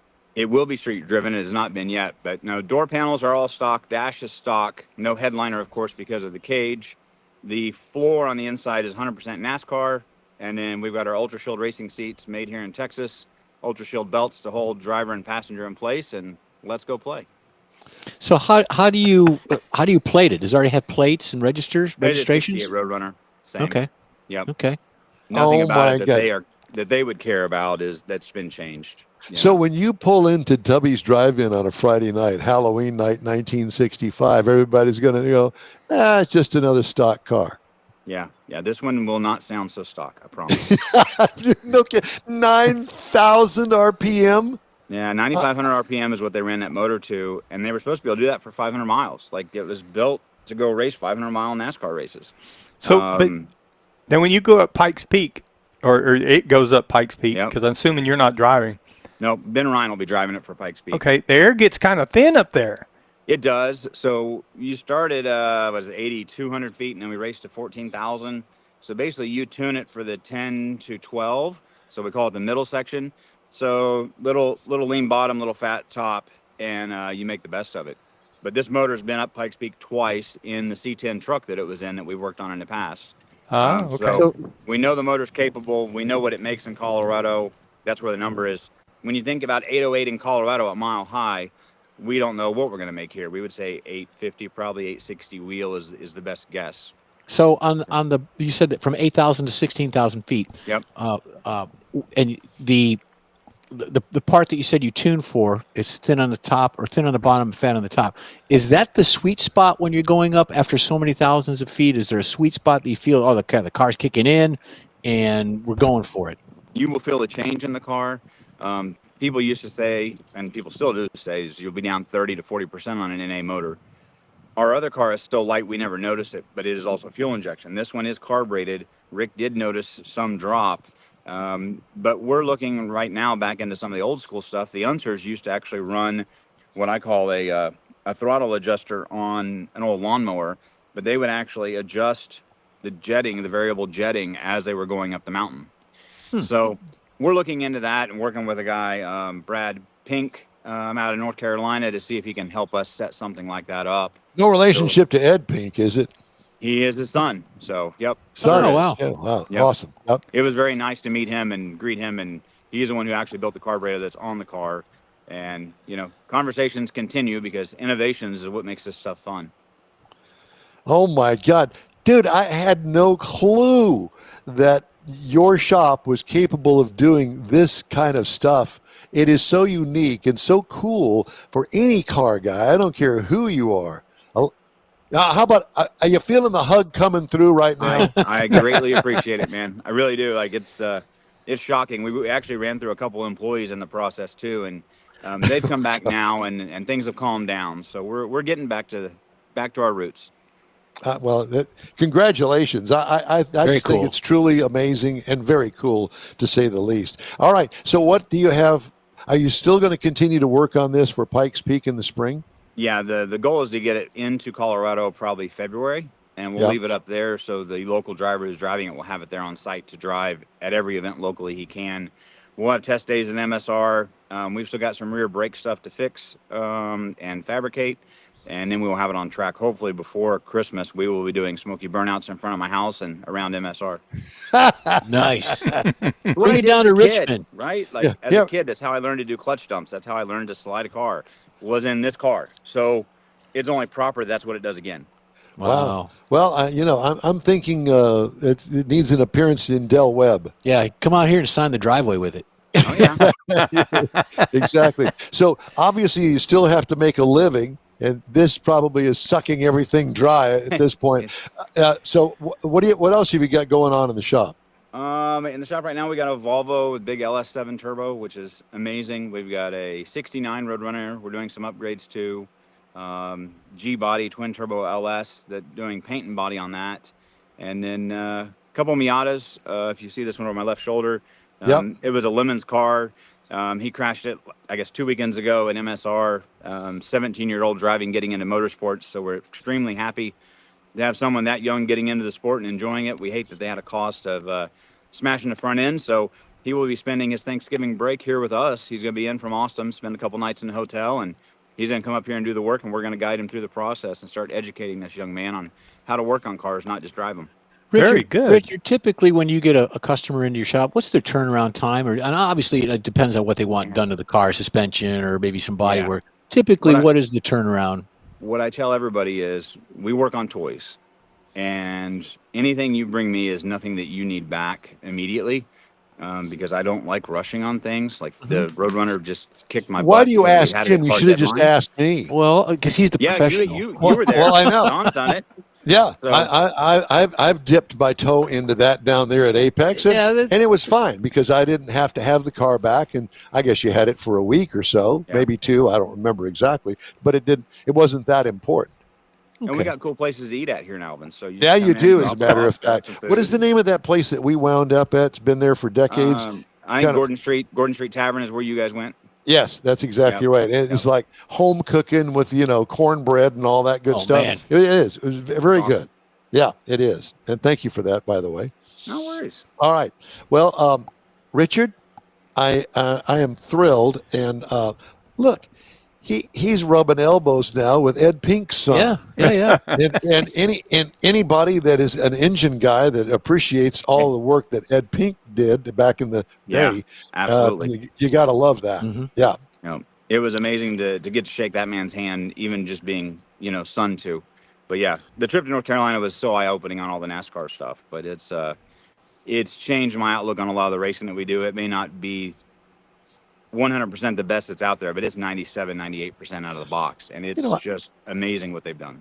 I was telling somebody the other day, we were talking about racetracks, and a guy that I know actually lives in the Charlotte area. Have you ever been to a NASCAR race at Charlotte? I've been to one, and I've never experienced anything like that in my life. And Richard, you can't really convey what that is to actually go and see it and be there in person. Yep. I've never been to Daytona, been to Indianapolis. I've been to Talladega. I've been to some other big tracks. But, that NASCAR track in Charlotte was the first of its kind back in the day. Mm-hmm. And Humpy Wheeler. And look at all of the tracks that have tried to mirror that whole thing, because it brought racing up to a new level, and people that had never been to a car race before felt comfortable going. Well, they turned it into the Barnum and Bailey, of NASCAR. It made it visible for everybody. Exactly. Well, that and the fact that is a beautiful facility. I mean, you walk in there, the restrooms are nice, they're clean, great concessions. You feel like that you're going to a Buc-ee's. Or Almost. going to an Alabama football game. Yeah, Yep. that kind of That thing. too. Yeah. All right. Hey, Richard. Yeah. Real quick. I mean, like real quick. You just said that there was an event down in Victoria. Yeah, so we ran our test event in Victoria last weekend. It was a private invitation style event. I think we had 12, 13 cars. We were testing for our course. We're going to be doing a spring event in Victoria. It'll be a 3-day motorsports festival. Think of it as a very small version of the Goodwood. But we will have approximately 100 cars will show up, and we'll run them over 2 days. Time attack style, 1.4 mile run in the trees in a city park in Victoria called Riverside Park. As soon as I get dates, I'll get them to you. Should be April is our hope. Gonna let everything green back up so that the pictures are amazing, because all the pictures are from the inside the triangle outside, so you don't have banners and cars, buildings, and structures. It just makes it for a much better. Hey, as soon as you get a date, get us the information. Have you met Bobby and Jeremy down there yet? Yeah, Bobby was actually out at this event. So and Bobby and I, funny enough, met each other this year finally face to face in front of the Circus. So you can't make that stuff up. Well, he was there. He was there for SEMA as well. How appropriate. Yeah. Exactly. Exactly. We're staying at the same hotel, and I was like, fancy meeting you here. Richard, Bobby, hey. So it was a good time. Very good. Richard, it's always great to talk to you. Good to see you, my friend. Have a wonderful Thanksgiving, and if we don't talk to you, a great holiday season. Yeah, maybe we'll see you at Tailpipes and Tacos on the 13th. You betcha. Hey, and bring it. Come on up and see us. Bring the car. We'll chat. I'll take you. Take care. All right. All right. Moving on. Just ahead, Jeff's Car Culture. Ugly mug cars. You're going to love it. Plus, Mars reviews the Chrysler Pacifica after this break on the In Wheel Time Car Talk Show. Stay with us. The Tailpipes and Tacos Christmas Edition 2025 happens Saturday, December 13th from 8 to 11 a.m. and you'll want to be a part of it. Tailpipes and Tacos is the cruise-in everyone wants to attend, and the Christmas edition is extra special. Donate an unwrapped new toy and help yourself to a free Lupi Tortilla breakfast taco. There'll be adult beverages available for purchase too. And don't forget your ride. Just cruise in and you're automatically registered to compete for one of 3 famous Chili Pepper trophies: Best Hot Rod, Best Classic, and Best Modern Classic. Tailpipes and Tacos Christmas Edition will be held Saturday, December 13th, 8 to 11 a.m. at the Lupi Tortilla Tex-Mex, located at 703 West Grand Parkway, just south of the Katy Freeway in Katy. Oh, and don't forget to bring the kids. There'll be special trophies and goodie bags for them too. It's the Tailpipes and Tacos Christmas Edition 25, Saturday, December 13th, 8 to 11 a.m. at the Lupi Tortilla Tex-Mex at 703 West Grand Parkway in Katy. Bring a toy, get a free breakfast taco, and enjoy the camaraderie. In Real Time will be there too. Apple or Android, In Wheel Time podcast can be found everywhere, on the stream and through downloads. Whether you're on the road or at home and jonesing for a different kind of car talk show, give In Wheel Time a try.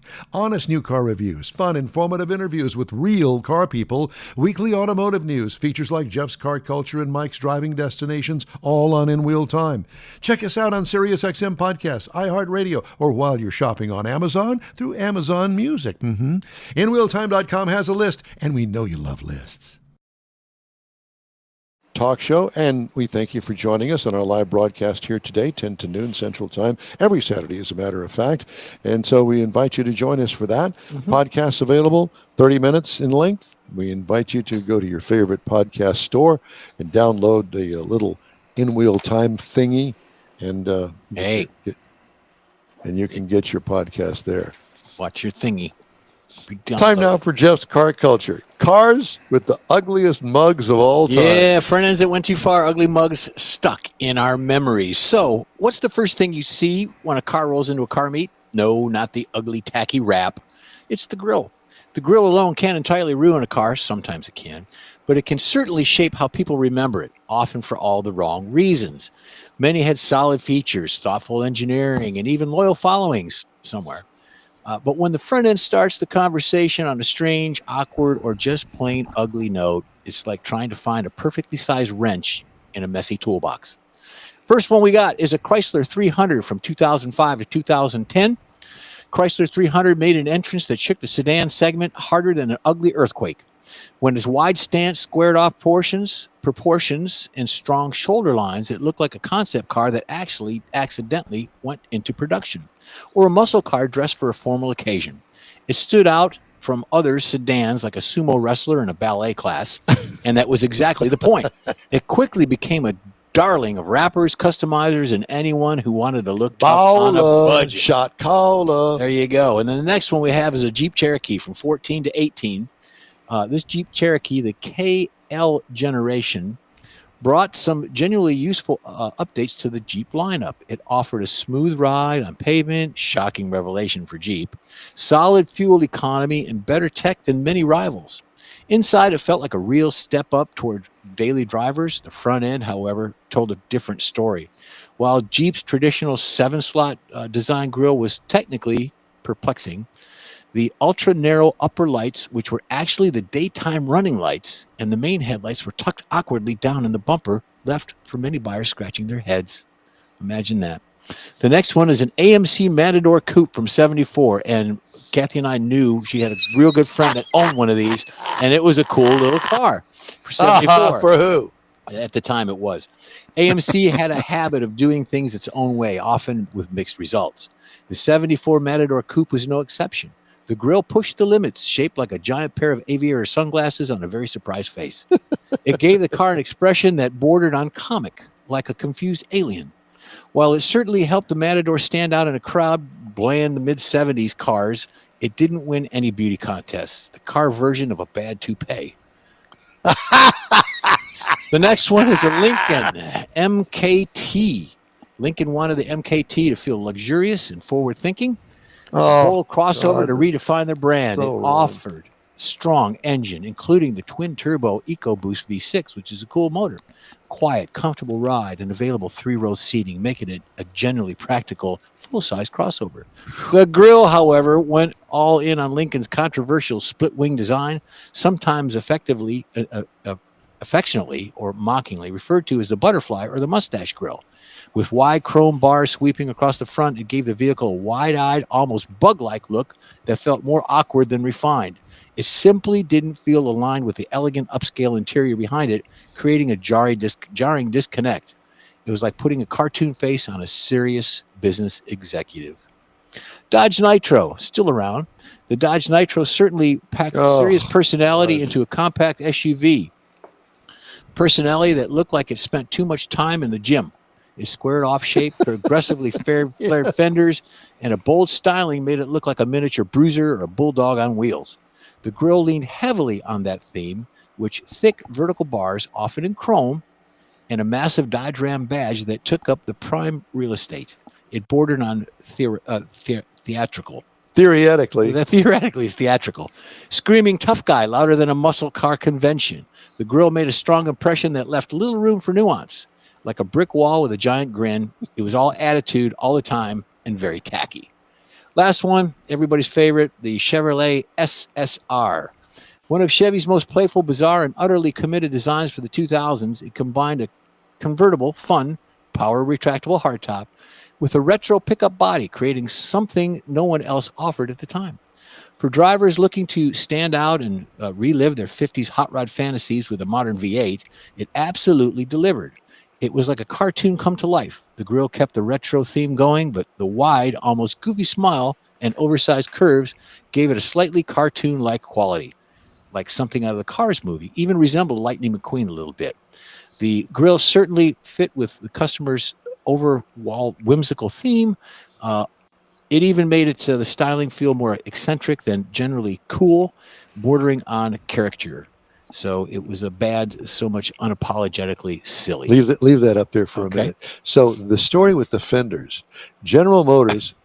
he did automatic bust. I already hit it. There. The fenders, GM had to go back to the 1950s to take the technology in the actual molds of the fenders Wow. from that generation. Did not know to that. create this because the curves were so sharp Oh, to make them round that they didn't have that technology anymore. So they had to go back and Just look at how restamp they it. did it. Yeah. Yeah. And Wow. it was truly amazing. The other interesting thing about that, and I remember when it came out because I was in the press crew at the Mm-hmm. time and driving it, it had no upper structure. So the whole thing flexed Yeah. all the time, kind of like the PT, not the PT is it Cruiser? PT Cruiser, Yeah. the hot rod looking thing. yeah, I had one Yeah. of those as a company car. And there was no structure in the upper part of it. Mhm. Plus, that one had a V8 in it, Yeah. had no horsepower, just like the V6 in the PT Cruiser. But they were fun to look at. I'm sure they were fun to drive. I've never driven one, never been in one, but they were Yeah, quite but you kept unique it- with that ugly mud Got grill. got lots Yep, of looks. yep. I think Harold Gunn has one of those Really? things. Okay, Mr. Mars. Yeah, it was a different day, shall we say. Thank you, Michael. Are you there? Yes, sir. Okay, just I was checking. just thinking about Harold's car. You know, I always wondered why somebody didn't hop one of those up and really make a hot car out of it. Yeah, because the chassis couldn't handle it. I guess. You would have to go under and actually spend a lot of money, more money on the chassis than any kind of motor that you could put in it. You It take just the- couldn't, huh? Take it to Richard Tomlin. He'll do Yeah, it. that's what Well, I was no. thinking. You'd have to do something like Richard did and just gut Yeah. it. Yeah, pretty much. I mean, it was a cool thing. The interior was cool. It was a 3-seat, but it really was a 2-seat with that little fold-down Right, thing in the right, middle. Right. And the retractable roof, what a nightmare, because that retractable roof came in 3 pieces, I believe, and it was electrically operated, but it Broke went down. behind Yeah. the seat, inside the cab. Yeah. So, and that kind of helped make it look weird. It was that thing, yeah. There was a lot of potential there, but I think they missed the Yeah. opportunity. If you of see that. one, you'll know. Yeah, most definitely. Oh, yeah. Every once in a while, you will see one. Mhm. I saw one just a couple of weeks ago, as a matter of fact. Well, anyway, we've got a lot to get to in the next segment. Our story of the week, I think, is going to interest you, and we invite you to stay tuned for that. That's coming up in the next half hour. Okay, we've got the story of we got a bunch of stuff coming up. In Real Time Car Talk Show continues right after this quick break. Join us. Who doesn't like a social event? How about one that centers around your love for all things automotive? Another Gulf Coast Auto Shield Car Social is back. Saturday, December 6th, 9 to noon at 11275 South Sam Houston Parkway, just south of the Southwest Freeway. It's a morning packed with incredible cars, some of the finest rides in town, from classics to modern exotics. Here's your chance to talk to fellow car lovers. Grab a coffee and check out how Gulf Coast Auto Shield keeps these rides looking perfect. Meet the team. Take a look around the shop to see firsthand how Gulf Coast Auto Shield gets the most of the look you're trying to create. In Real Time will be there with their live car talk show. You might just be one of the guests. Don't miss this free, fun, and fast-paced car gathering of fellow car lovers and their rides. Saturday, December 6th at Gulf Coast Auto Shield, 11275 South Sam Houston Parkway. Bring your car, bring your friends, and bring your love for all things automotive. We'll see you then.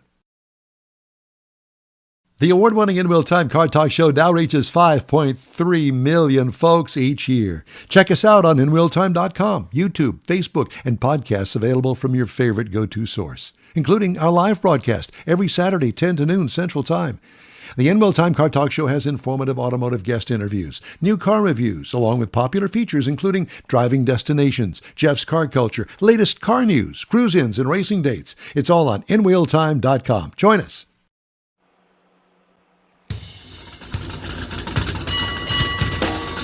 It's the award-winning In Real Time Car Talk Show. We don't know why. Aye. There is that.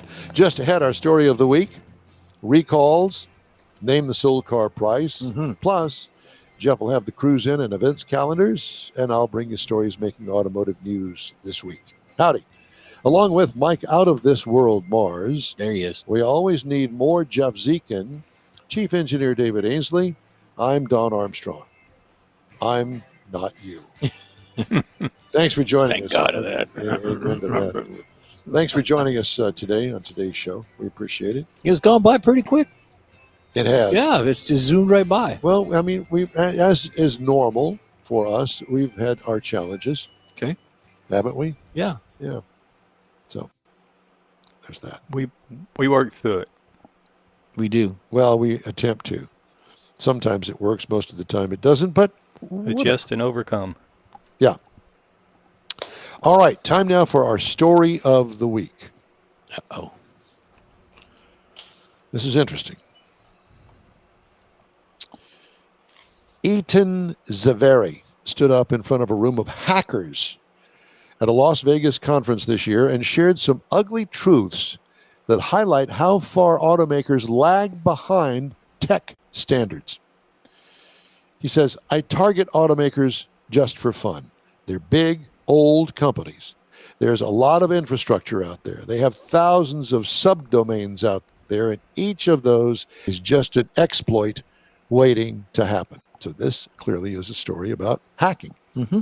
Luckily for the industry, Zaveri is an independent security researcher, a benevolent hacker with a purpose, exploiting security vulnerabilities before a bad actor does and reporting them. Zaveri joined other security researchers in August at the Car Hacking Village at DEF CON, a hacker convention.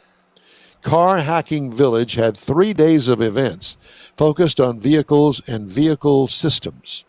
The talks revealed significant security gaps that researchers find troubling. One presenter described a piece of key hardware as trash and made up of the cheapest components. Another said easy to exploit vulnerabilities are a Christmas gift, and there's a laundry list of potential hacks in a system. Another said he hacked a bus by accident, and the vehicle's web server is a legend because it's actually not secure at all. The disbelief and amusement from security researchers highlights a challenge. Car companies want to offer the convenience of consumer electronics, but these hackers say their security approach remains in the realm of the amateur. There's probably active security incidents that these major manufacturers don't even know about, Zaveri told Automotive News, because they're not willing to invest more in the security space. He says, I think there's probably a lot of ticking time bombs just kind of waiting to happen. Yeah, I'm sure there are. Zaveri's presentations at Car Hacking Village and on DEF CON main stage showed how he used scripts from a dealership website to create a national administrator account.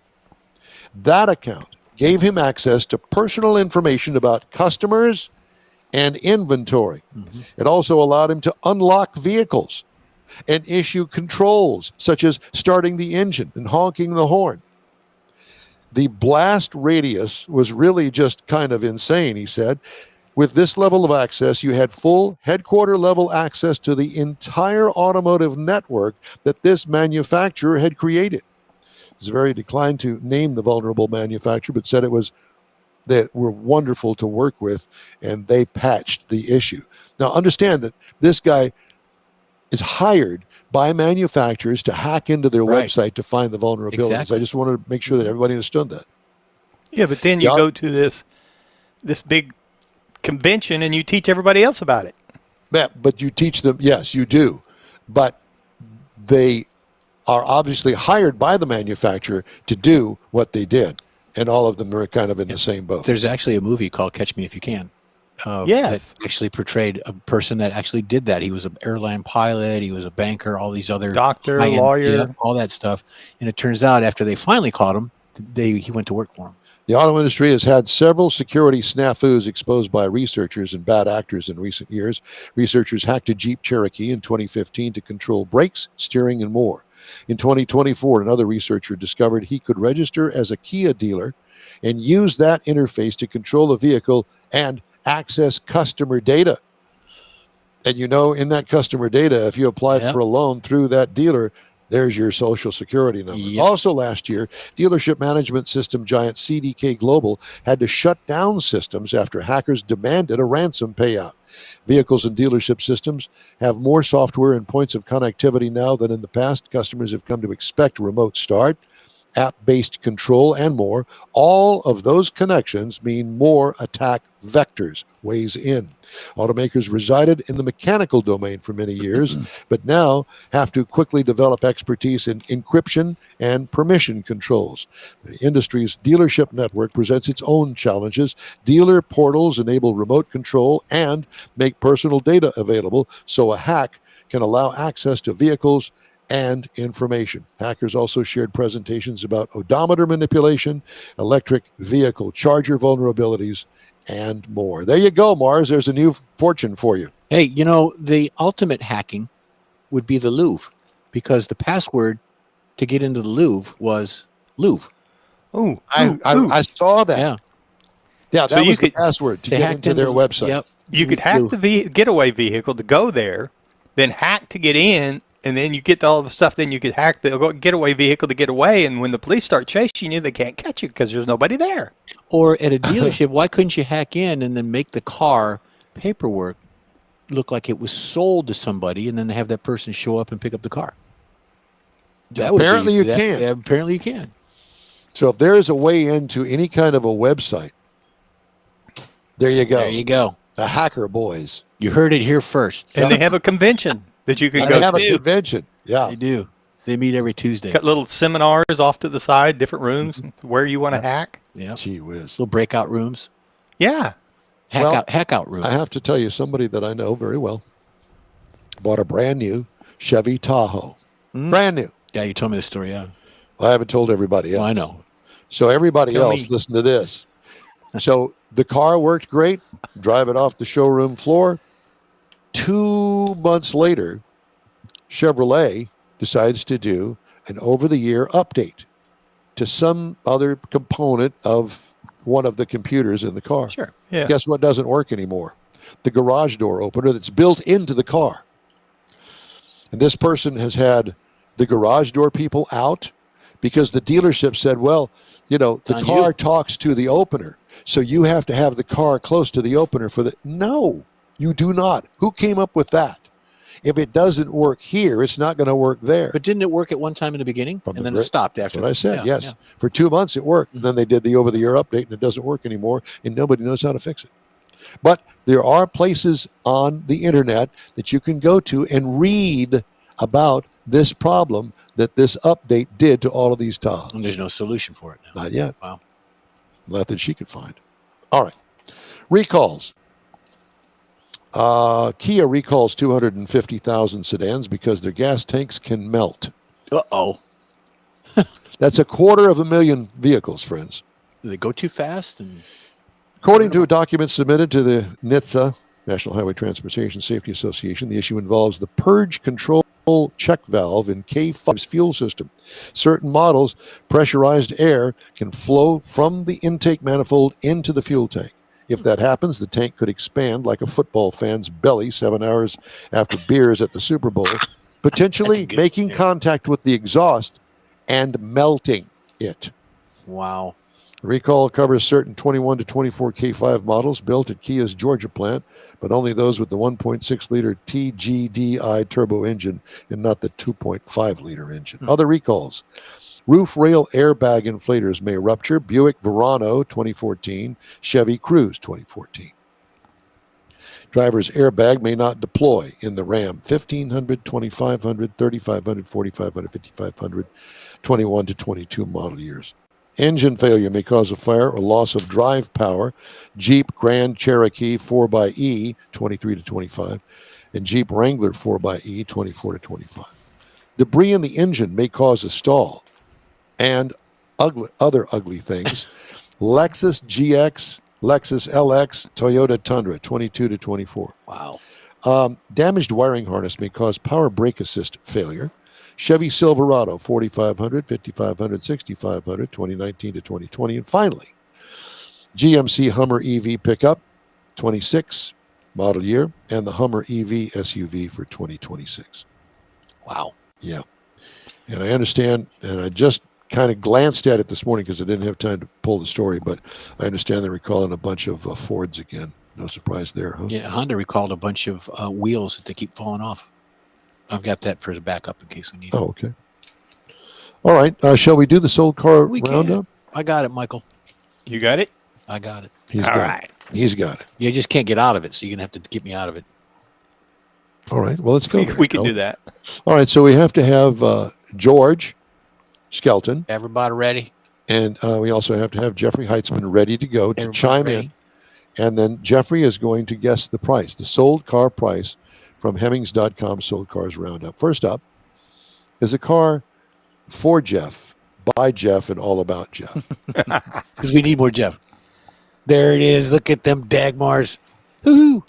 1955 Cadillac Coupe de Ville. It is a beauty. All right, Jeffrey. $46,000. And not a penny more. Anybody else? And not yet. I'm Look at that looking. roof line. All Look right, at well- that baby. Here's what it sold for. Oh, Heitzman says 14,000. Jeffrey, really? Yeah.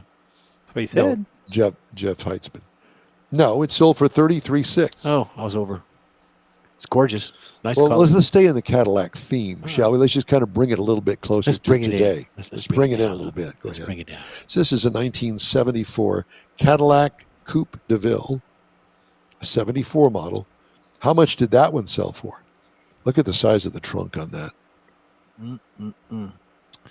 I'm going to go 16,000 because it looks kind of rough from that photo. Okay. It looks like blood red interior. It's got the opera window, coupe window on it. Yeah. Nice. So does Heitzman want to guess on this one? I can see Jeff Heitzman driving this. I could too. A Yeah. daily driver Yeah.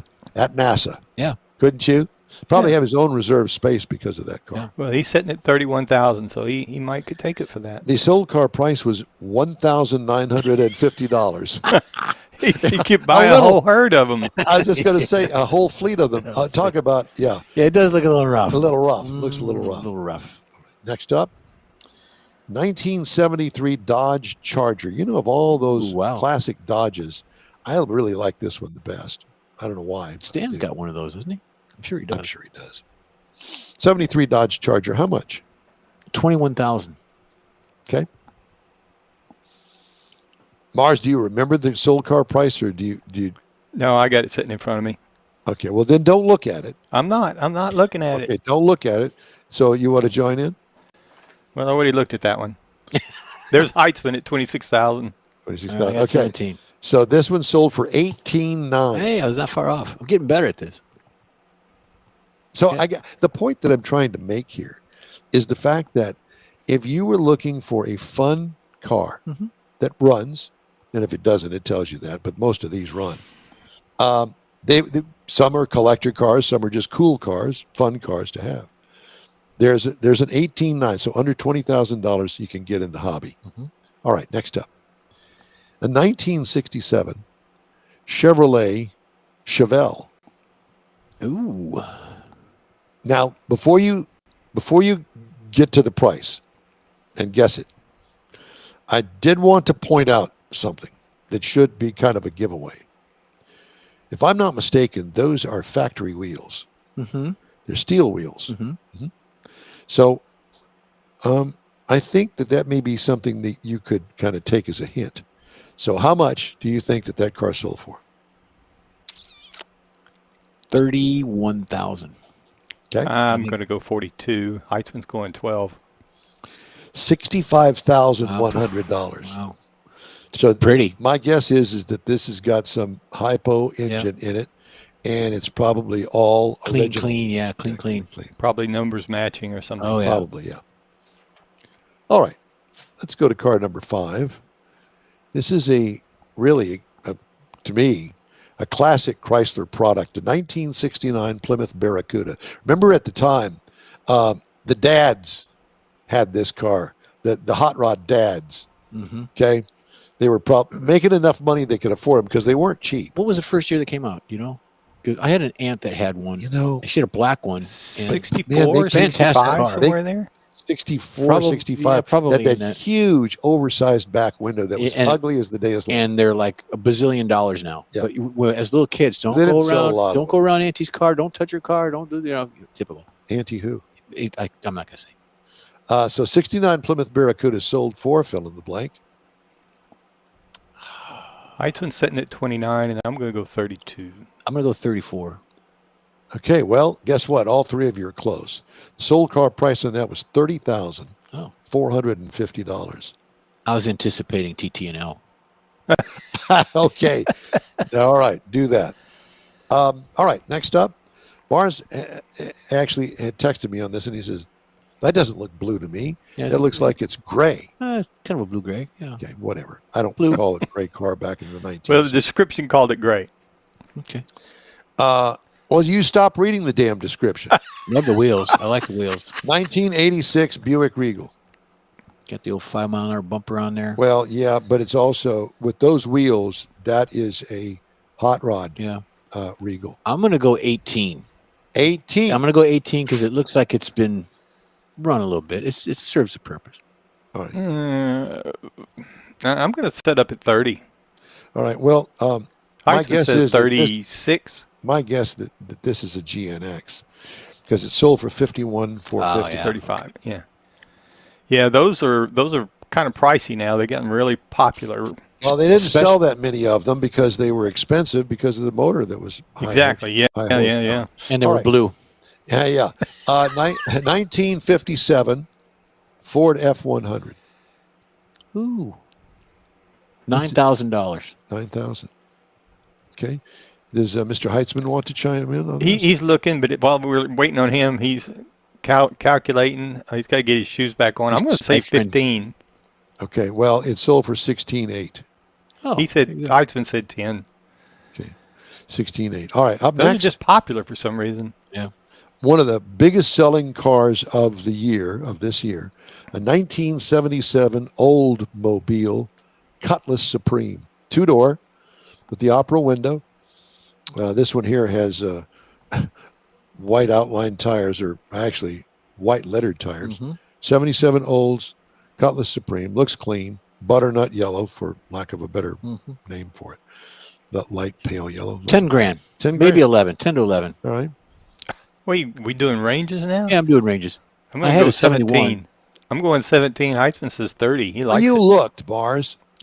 I did not look, but I will if you mention it now. 17,588. I had one of these.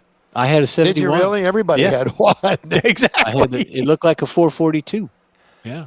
455 rocket. Now, the neighbor down the street had one of these. 1951 Pontiac Chieftain, two-tone, that's what they used to call it back then, with the sunshade over the front windshield. White wall tires, full wheel covers. It looks completely stock. Doesn't Michael Wooding have a Chieftain wagon? Yes. I don't know if he still has that or Chieftain not. I don't either because I know He was he's trying got to sell another it. car now. Yeah. So how much did this sell for? This 20. thing rides like But butter. Yeah. 27. Heitzman says 24, and I'm going to go for 30. They were real popular in San Antonio when we lived out there with some 13-inch spoke wheels on them. Oh, yeah. Yeah, I can only imagine that. No thanks on that aspect of it. But I will tell you that it looks like it was a completely stock, very fresh Fresh. car. Yeah, fresh. It sold for $17,850 Hey, I was not far off. Yeah, that wouldn't be too bad. with a no, it didn't even have. Did it have a Slush-O-Matic transmission available then? Probably did. I don't know. I don't think it did by that time. It's an Oldsmobile. It was Okay, up there. Michael, take me off. All right. Going home. Okay. Hey, be sure and join us for our live show every week. In Wheel Time airs Saturdays, 10 to noon on Facebook, YouTube, and InWheelTime.com. Thank you very much for joining us today. And we'll be back after this quick break. Who doesn't like a social event? How about one that centers around your love for all things automotive? Another Gulf Coast Auto Shield Car Social is back. Saturday, December 6th, 9 to noon at 11275 South Sam Houston Parkway, just south of the Southwest Freeway.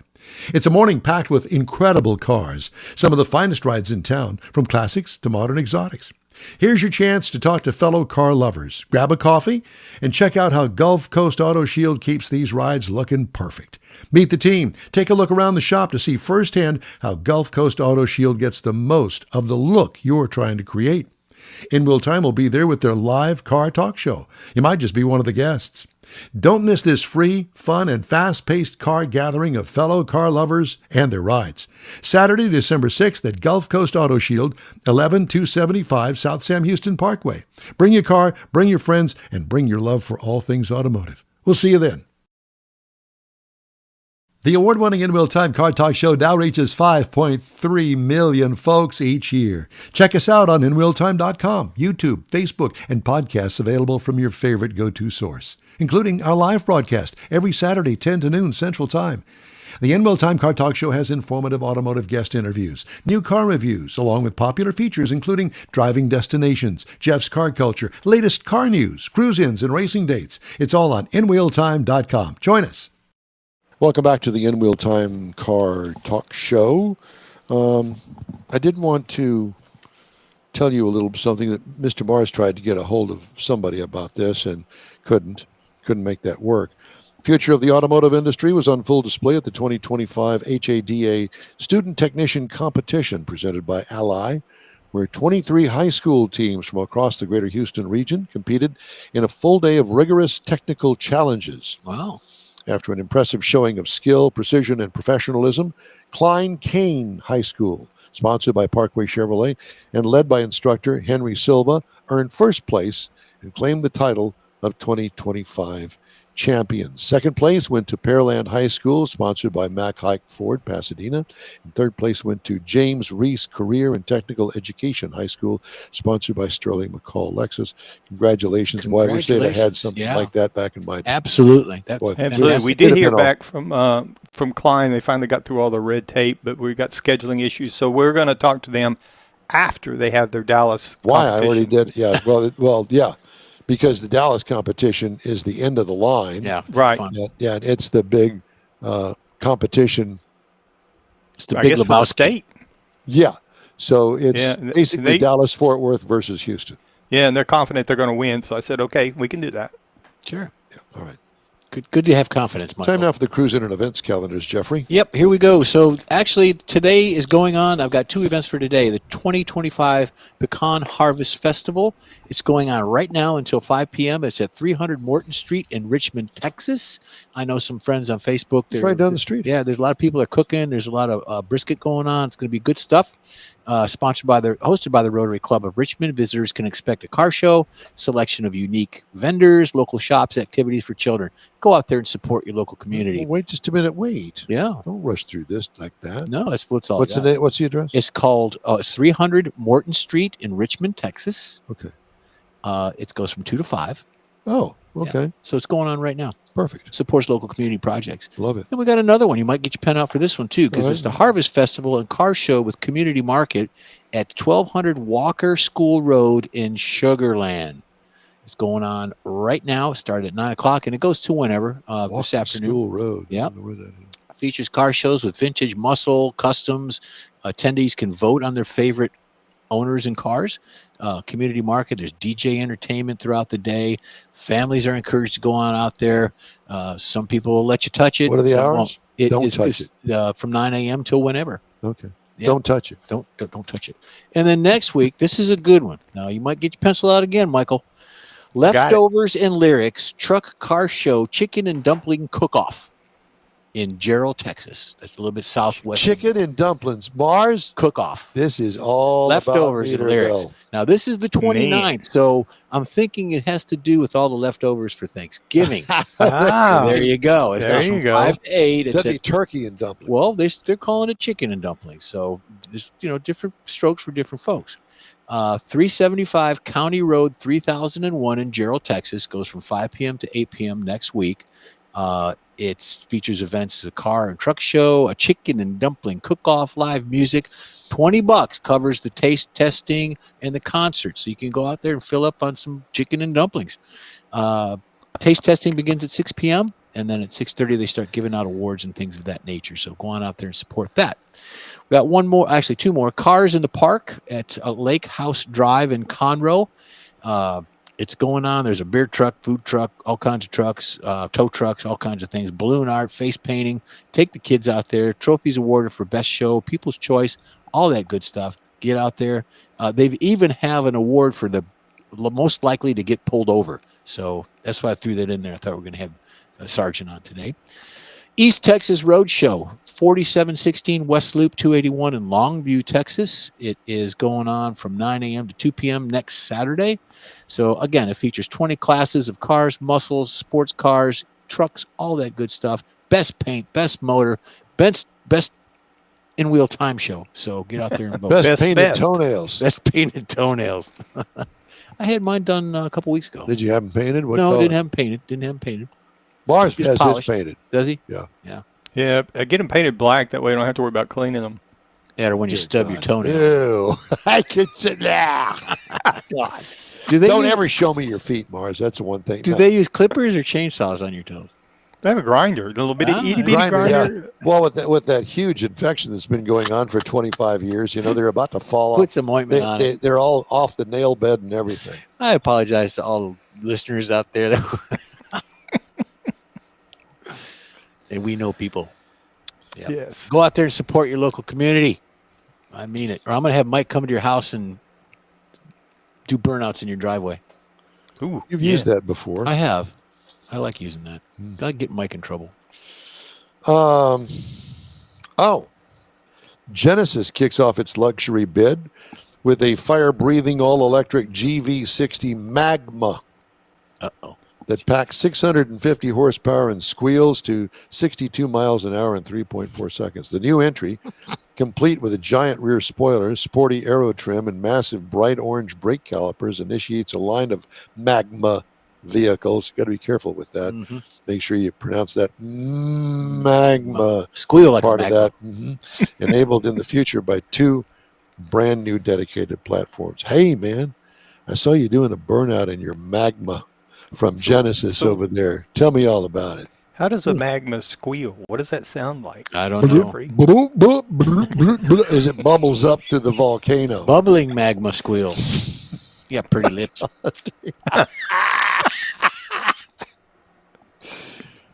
Oh my God! Yeah, It's the end of the show. let's just keep moving. Want on. to do another hour? Have you seen the Subaru of America's long-running commercials with canines behind the wheel? Seen those, right? Oh, yeah. They're good. They're Yeah. cute.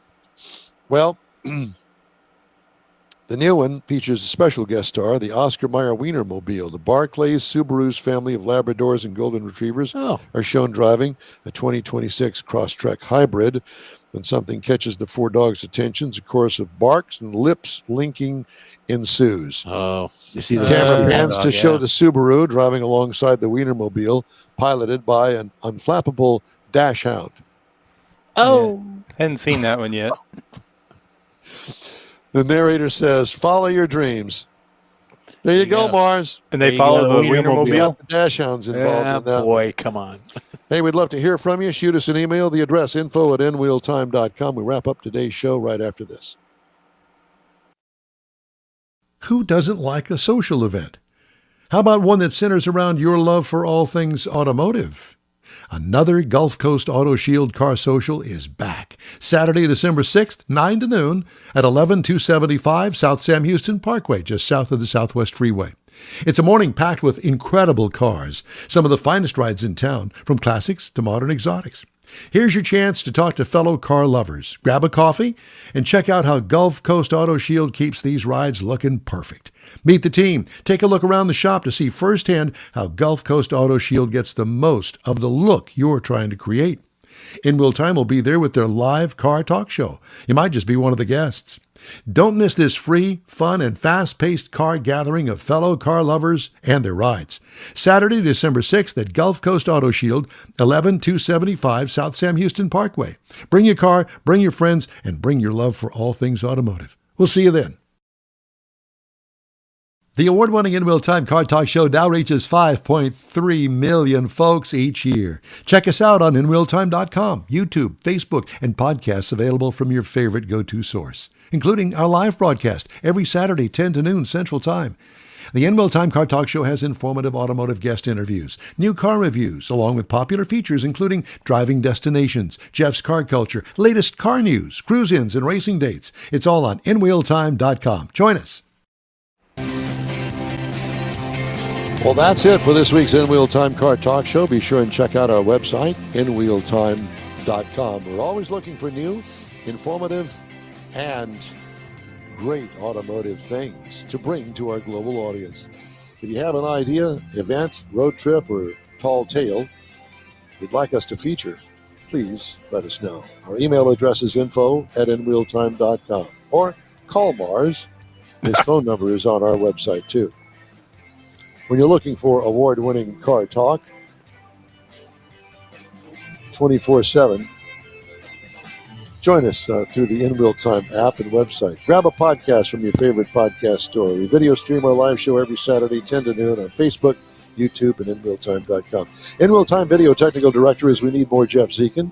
For booking agent, video editor, and dancer, Mike Out of This World Mars. And Chief Engineer David Ainsley. I'm Don Armstrong. Thanks for joining us. And thanks to our weekly show contributors, George Skelton and Jeff Heitzman. Be sure to put us on your next remote broadcast calendar. We'll be at the Gulf Coast Auto Shield on December 6th, and Tailpipes and Tacos at Lupi Tortilla in Katy, December 13th. A reminder, join us next week for a live show, 10 to noon, right here on In Real Time. Dash Hounds, welcome. We'll see you then. Thanksgiving.